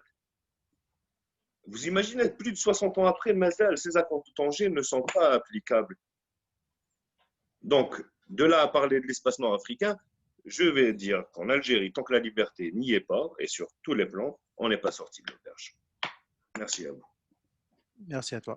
Si vous permettez, moi j'ai un commentaire par rapport à ce qui se dit, parce que je pense qu'on est en train de passer de l'aspect économique à l'aspect politique, mais je reviens sur ce que disait Slim. Et là où je suis tout à fait d'accord avec lui, c'est que nous avons un pays formidable, nous avons un potentiel extraordinaire, nous avons alors pas seulement, parce que je ne parle pas de ressources naturelles, je ne parle pas de tourisme, je ne parle pas d'agriculture, d'industrie, je parle de ressources humaines. Nous avons des jeunes qui arrivent sur le marché du travail qui sont dotés de compétences incroyables, d'un sens de l'entrepreneuriat incroyable aussi. Et ce vivier-là, peut constituer vraiment ou constitue la force de notre pays, sans parler des autres ressources dont nous disposons. Donc oui, nous avons un pays formidable. je poursuis sur ce qu'a dit Slim, et peut-être que là, je serai moins d'accord avec lui. Il y a beaucoup de choses qui se font, Slim, avec les jeunes, notamment dans la société civile. Nous essayons depuis quelques mois on va dire, de coacher un maximum de jeunes pour qu'ils puissent entreprendre, pour qu'ils puissent exceller, pour qu'ils puissent arriver dans la vie active. Nous essayons de conseiller, nous essayons d'encadrer, nous essayons d'organiser des tables rondes, peut-être des conférences. Nous essayons de changer un peu le paradigme économique, le paradigme de l'acte d'investissement. Il y a beaucoup d'actions qui essayent de se faire dans le cadre de la société civile. Malheureusement, je pense que toutes ces actions qui sont nécessaires, tout à fait d'accord avec toi, ne sont pas suffisantes. Elles sont nécessaires, mais ne sont pas suffisantes. Donc, nous avons besoin aussi de travailler vis-à-vis des pouvoirs publics pour leur demander des changements de loi, ou je dirais mieux encore, leur imposer des changements de loi. Il y a 40 ans, Boumediene avait utilisé le terme Ar-Rajul al-Munasib fil Makan al-Munasib. Malheureusement, nous n'y sommes pas du tout en Algérie. Et c'est ce qui fait la volatilité de nos lois, c'est ce qui fait parfois des lois absurdes que nous ne comprenons pas, qui sont anti-économiques, qui sont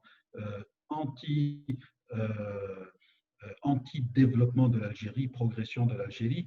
Donc, le travail civil est fondamental, il est très important, mais nous avons besoin aussi de faire changer ou d'influencer les pouvoirs publics pour qu'ils s'adaptent à la réalité économique algérienne et qui nous pondent des lois qui puissent réellement changer notre réalité et à la réalité du peuple algérien.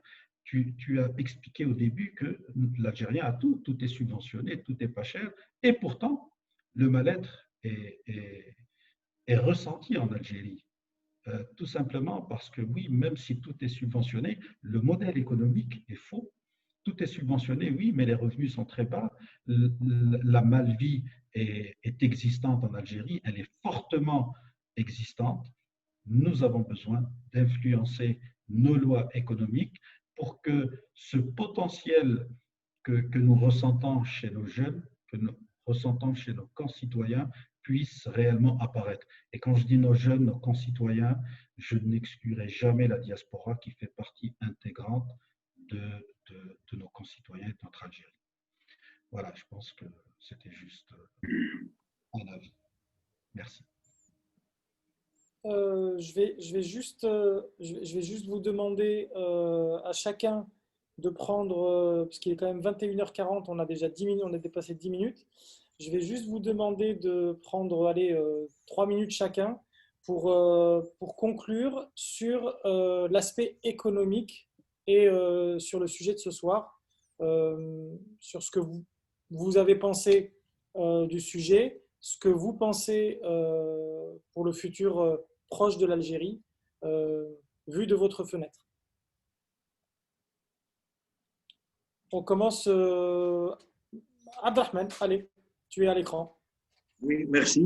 Donc, moi, je remercie d'abord Abdel et Azdine pour cette initiative et pour l'organisation de ce forum. Qui nous a permis de nous exprimer sur les sujets d'ordre, je dirais, économique, mais qui nous intéressent en particulier en tant qu'acteur économique dans notre pays.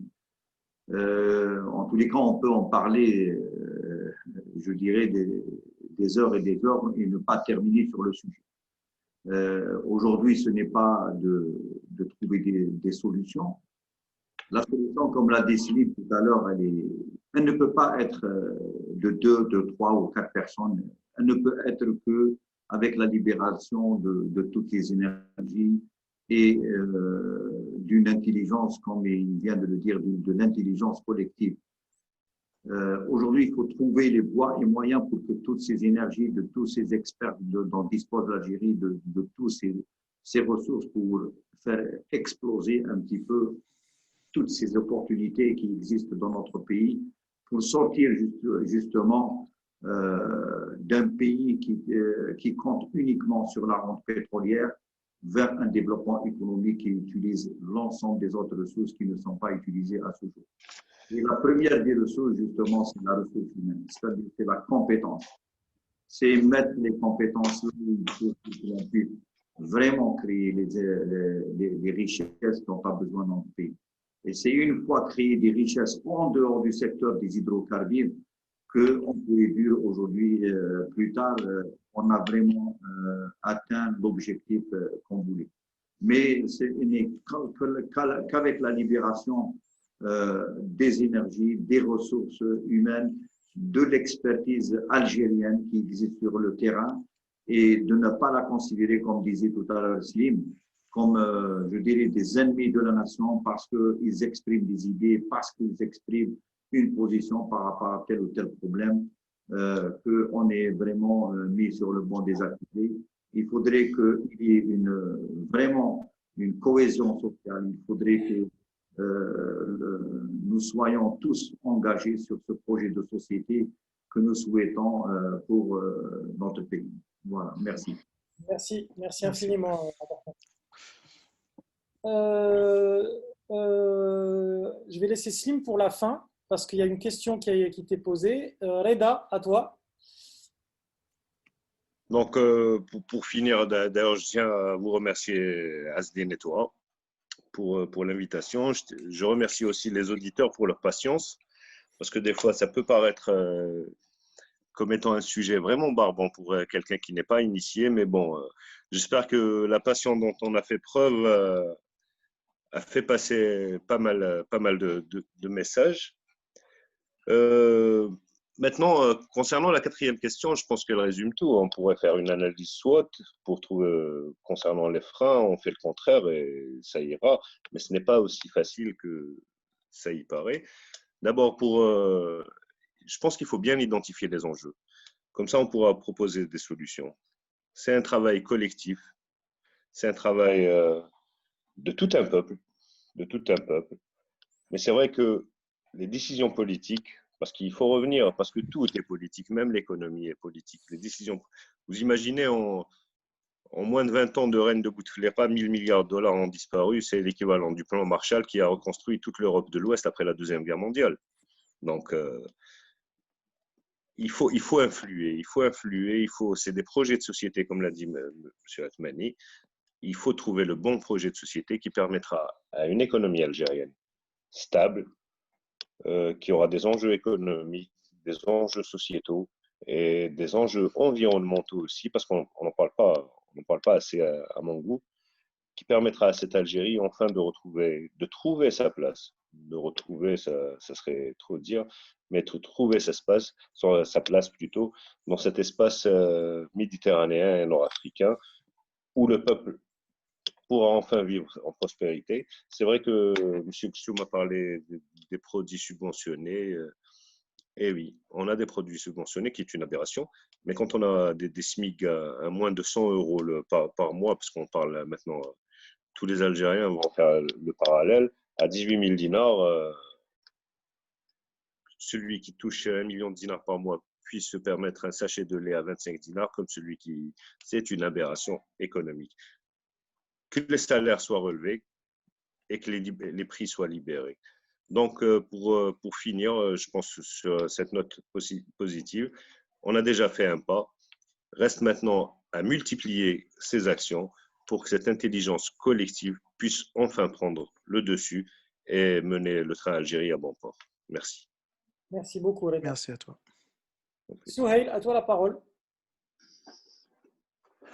Merci, je vous félicite, Asdine Abdelrahman. Vraiment, c'est le genre d'action qui peut faire avancer les choses. Donc, chacun de son côté, nous pouvons faire des choses, nous pouvons faire avancer notre pays, ne serait-ce que par l'échange d'idées, ne serait-ce qu'en étant utile aux internautes qui nous suivent aujourd'hui, qui peuvent prendre quelques idées et développer eux-mêmes, les faire avancer.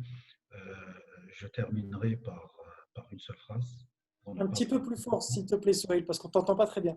Oui, alors je terminerai par une citation Alan Kay, qui était le père de la programmation orientée objet, a dit une fois The best way to predict the future is to invent it. Et je pense que nous avons vraiment la possibilité en Algérie d'inventer un futur qui soit extraordinaire pour notre pays, pour nos enfants et peut-être pour nous-mêmes. Voilà, donc c'est tout le mal que je souhaite à ce pays. Je vous remercie encore. C'est toujours un plaisir d'avoir Slim dans le groupe parce qu'il parle toujours avec beaucoup de passion. Et à chaque fois qu'on se voit, je prends un peu, il me transmet beaucoup de sa passion. Donc merci Slim, Abdelrahman, Reda, et merci à Tahir, espérons que le Tahir arrivera réellement. Merci beaucoup, Sohail. Merci beaucoup.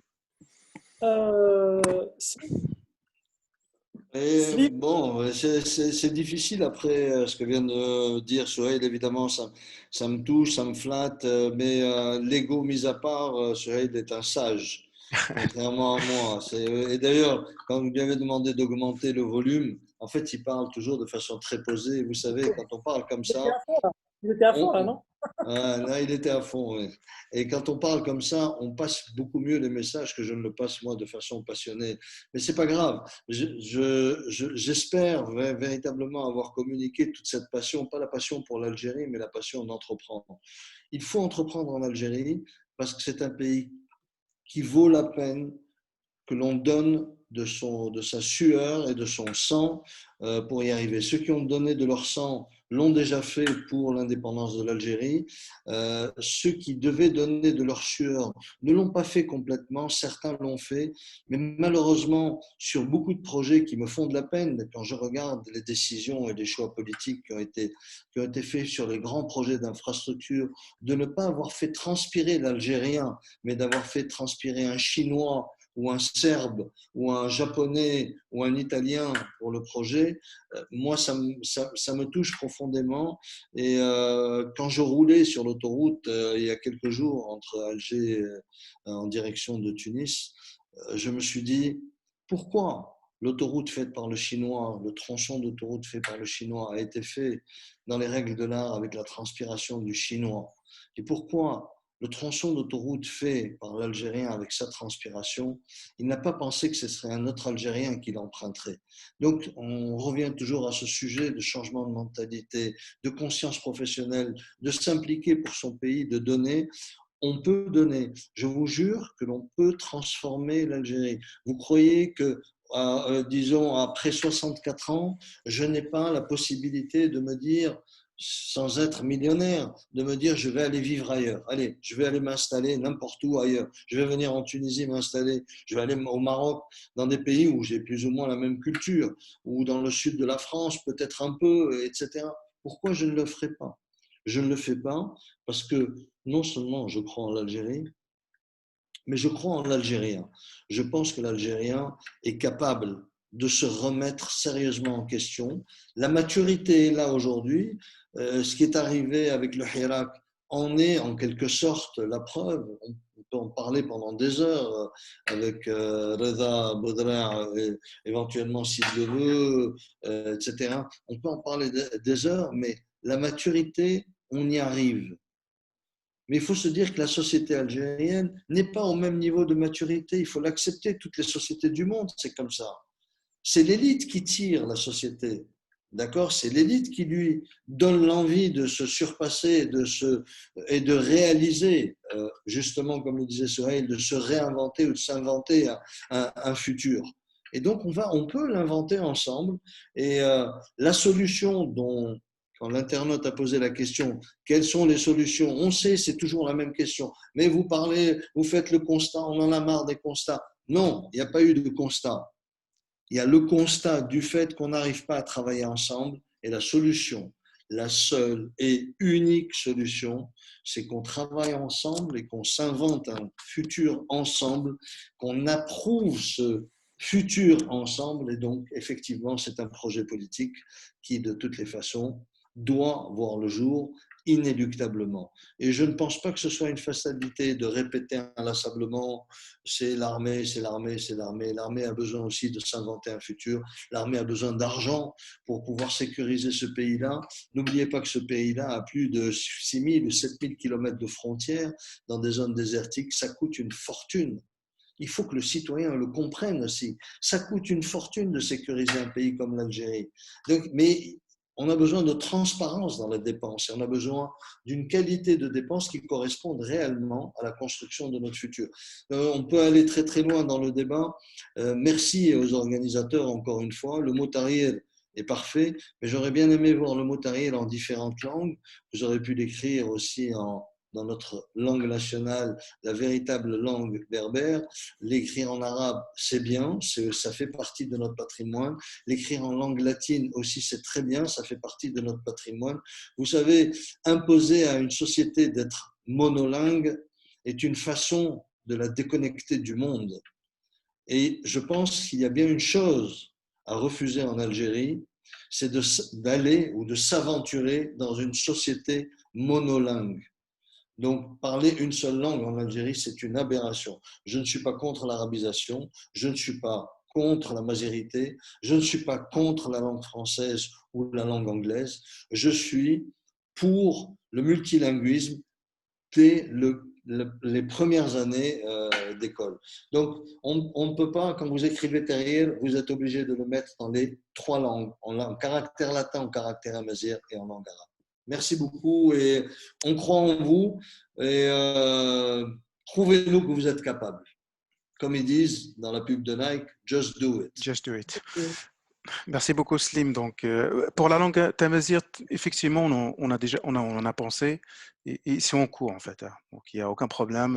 Donc, ça fait plaisir. Je sais que ça fait plaisir à Reda aussi, parce qu'on en a parlé déjà hier. Je lui ai dit que c'est en cours et ça va se faire. Il y a aucun souci. On ne voulait pas faire de conneries. On en a parlé cet après-midi ensemble au téléphone et on s'est dit comment on ne veut pas faire de bêtises parce que d'abord on ne sait pas l'écrire et on veut faire de bêtises. C'est juste ça. Mais ça va venir. Il y aura les 3 langues officielles. Il n'y a aucun problème. Et voilà. Mais je vais conclure après Azdine. Je vais laisser d'abord Azdine. J'ai 3 mots à dire en fait. Il y a 3 mots qui me viennent comme ça à l'esprit en fait. Si on veut investir, c'est investir dans l'humain. Donc je pense que c'est la première des choses avant de parler économie, c'est vraiment investir dans l'humain. Deuxièmement, c'est la valeur travail. Je pense on l'a perdu en Algérie, je pense la valeur travail, qu'il faut peut-être travailler aussi sur ce côté-là. Et troisièmement, c'est la formation professionnelle. On n'en a pas parlé aujourd'hui, mais je pense avant tout projet industriel ou économique, il faut vraiment travailler dans la formation professionnelle. Donc c'est un message que je lance à tout le monde, à tous les Algériens qui nous écoutent aujourd'hui. Investissez-vous dans la formation professionnelle. Parce que c'est à partir de là que le changement viendra et qu'on arrive à changer notre pays. Voilà. Merci Azdine. Pour ma part, d'abord je vais vous remercier tous les 4. Ça n'a pas été évident. Je ne connaissais pas et j'osais pas, pour tout vous avouer, vous contacter personnellement pour vous demander de participer à ce premier jet. J'en suis fier. Je suis vraiment fier de connaître des gens comme vous, avec une niaque et des vrais tripes, parce que les 4 que vous êtes, j'ai pas envie de vous appeler les 4 fantastiques, mais en tout cas, il y a 4 personnes en face de moi qui sont la réelle représentation de l'homme algérien. C'est-à-dire quelqu'un qui ne baisse pas les bras, qui croit en lui et surtout qui croit en la population qui vit avec lui. Malheureusement, nous, on a choisi de partir à l'étranger parce que pour des raisons diverses, mais je le dis et je le répète, nous ne sommes pas moins algériens. Et Abdelrahman, qui me connaît très très bien depuis quelque temps, sait de quoi je parle. Donc voilà. Je remercie les internautes qui nous ont suivis. Je leur présente mes plus plates excuses et celles de Azdine parce qu'on ne maîtrise pas encore le Zoom. Donc, on ne sait pas comment faire pour faire participer les gens, pour les faire être un petit peu plus dynamiques en termes de questions. Parce que moi, j'ai mon épouse, pour ne rien vous cacher, qui est à côté de moi et qui n'arrête pas de m'écrire des trucs. Mais tu as une question là, tu as une question là, et puis voilà. Mais sauf qu'on n'a pas le temps, et c'est vrai que le Zoom aurait dû peut-être durer 3 heures ou 4 heures. Donc, encore une fois, toutes nos excuses. C'est la première fois, on vous demande d'être juste un tout petit peu indulgent envers nous. On va s'améliorer. Comme l'a dit Slim, on va vous montrer qu'en étant un tout petit peu pragmatique et en essayant d'aborder tous les sujets, je dis bien tous les sujets, et je peux même vous annoncer qu'on est en train de préparer un sujet spécialement pour la femme algérienne, parce que ce soir, on voulait avoir une femme, parce que nous ne sommes pas une société de machistes, et les gens que j'ai en face de moi ne sont pas des machistes. Et voilà, on voudrait montrer en tout cas que la femme algérienne a sa place dans notre société, qu'elle est active, qu'elle a une place prépondérante dans la société algérienne depuis tout temps.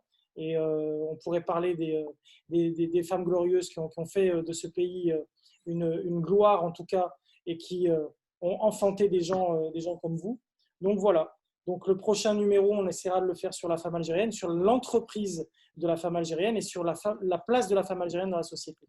Voilà. Donc on est en train d'essayer de trouver des personnes qui veulent rejoindre ce Zoom prochainement. Voilà, je vous remercie encore une fois, sincèrement. Et puis, Slim, j'avais une question pour toi. Non pas que les autres ne peuvent pas participer, j'avais une question pour toi qui est celle d'un internaute. Et on pourra éventuellement la construire ensemble sur un Zoom, peut-être d'ici 2-3 mois. La question est très simple.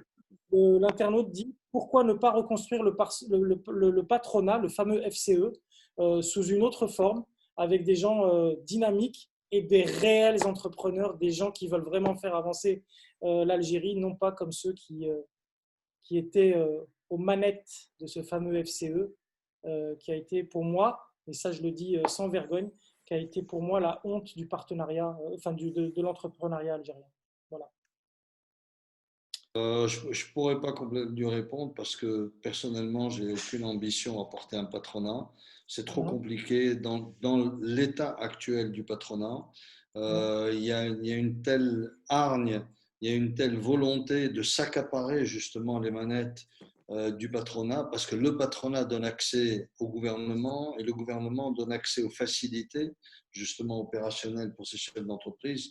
Donc, sur ça, je n'ai pas envie de me battre. Il y a d'autres sujets qui m'intéressent davantage, qui sont beaucoup plus intéressants à porter que de porter justement cette idée d'un patronat entre guillemets uni. J'ai essayé d'en discuter en expliquant que je n'avais aucune volonté de m'accaparer le patronat, mais ce que je voulais, c'est que les présidents d'organisations patronales unissent leurs forces autour d'un projet patronal. Il n'y a eu aucun écho, ça ne les intéresse pas. Chacun veut mener sa barque tout seul. Bon, mais ça va venir. Et puis, ce n'est pas à moi de le faire, c'est à la nouvelle génération de le faire. C'est à la nouvelle génération. Il y a des opportunités extraordinaires. Ils ont beaucoup plus d'énergie, ils ont beaucoup plus de temps. Et nous, on viendrait en appoint, en quelque sorte, à tout cela. Vous comprenez ? Très bien. Très bien. Voilà. Hein. Voilà, en tout cas, merci. De rien. Personnellement, Slim, je te remercie personnellement, Asdin et moi. Abdelrahman, merci infiniment. Reda, merci infiniment, parce que avoir quelqu'un de lui, et je sais que tu n'as pas la langue dans ta poche, on se connaît depuis peu et franchement, c'est une fierté. Merci infiniment. De toute façon, on n'a pas fini, mais je pense qu'il y aura d'autres lives, je pense, sur d'autres thématiques. Et on a vos coordonnées, mais on vous contactera, Inch'Allah. Il n'y a aucun problème. Donc, merci beaucoup. Merci d'avoir participé. Merci à vous. Merci. Ciao, ciao. Portez couvert. Merci. Ciao. Ciao. Bon, la jeunesse. Allez, hop là. Bonne nuit, Aliko. Allez,